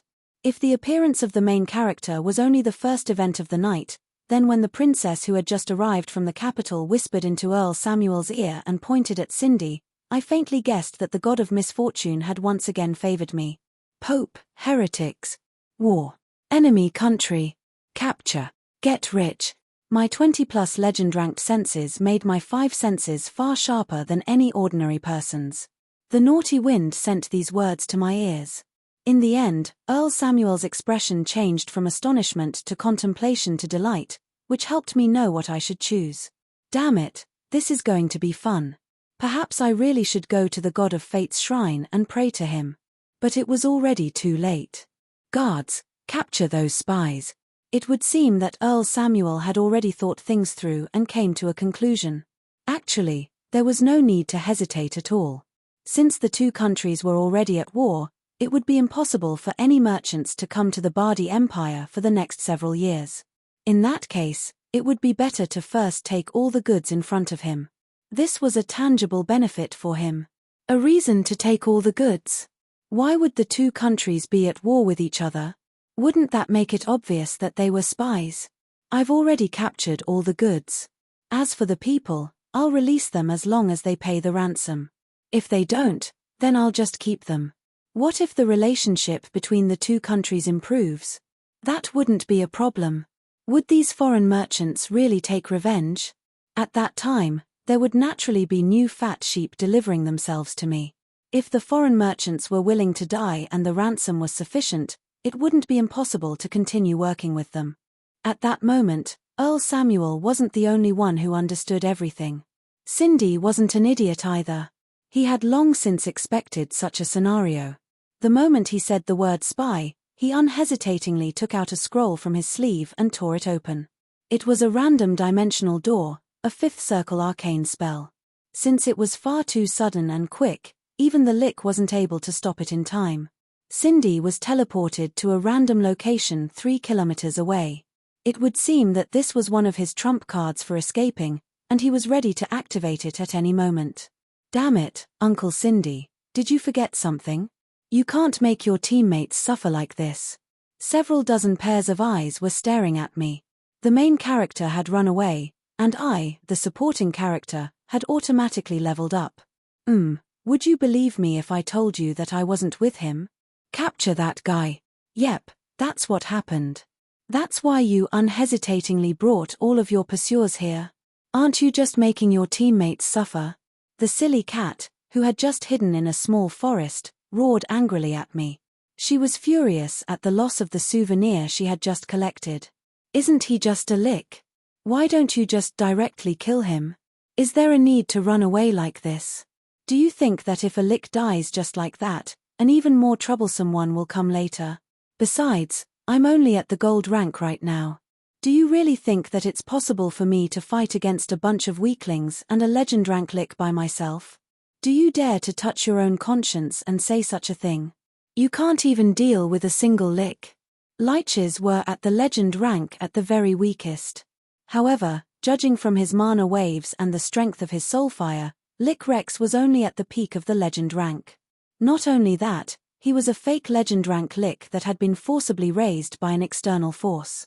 Although intelligent undead would generally be stronger than human job classes of the same power level after reaching the legend rank, with my understanding of undead magic, it really wouldn't be difficult for me to deal with an ordinary legend rank Lich. Not only that, Rex seemed to specialize in ice magic in addition to undead magic.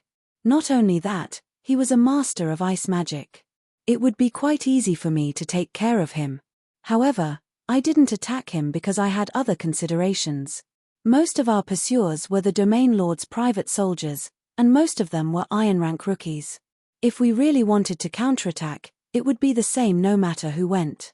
However, I only suppressed the mercenaries in my group so that they wouldn't alert the enemy. Unfortunately, although I really wanted to go our separate ways and get along with each other peacefully, the enemy still didn't seem willing to give up. With the tip-off from the citizens, in this environment where everyone was an enemy, the pursuers quickly caught up to them. Catch that mage. Otherwise, the Domain Lord will tear us apart. Bastard. Is that guy really a mage? How can he run so fast? Don't even mention it. Arslan was sent flying by a single hit from his staff, and is even embedded in the wall. That guy definitely has ogre blood. Hurry up and chase after him. This time, the Domain Lord is really angry. If we lose him, none of us will have a good time. Hearing the discussions behind me, the already frustrated little Red looked at me in astonishment, as if she was asking me what I had done. Nothing much. Since we couldn't defeat him, we took a hostage to escape. That Domain Lord probably felt embarrassed that he lost face in front of the beautiful princess. I think that the way you took a hostage was wrong. First of all, you should have used a knife, not a chicken drumstick to the hostage's neck. Secondly, when you realized that you took the wrong one, you shouldn't have eaten the drumstick in one bite, held the chicken bone, and pointed it at the enemy's artery while shouting, "Don't come any closer. If you come any closer, I'll stab you to death with the chicken bone." A count who was almost stabbed to death by a chicken bone? I think that once this news spreads, he'll really rather be stabbed to death by you. Having a magical pet who could read your mind was truly troublesome, especially when she would take every opportunity to ruin your plan. Did you think that I didn't want a knife? Who knew that I would have taken the wrong one? Right, not only that, he even complained that she was too noisy, so Wah. I unhesitatingly stuffed the last chicken drumstick I had in my inventory into the silly cat's mouth, and finally quieted down. If I'm not mistaken, perhaps this is an opportunity. Yep, let's go meet up with the uncles first. I still need to pay for my psychological damage. Don't change the topic. We're looking forward to what happens next.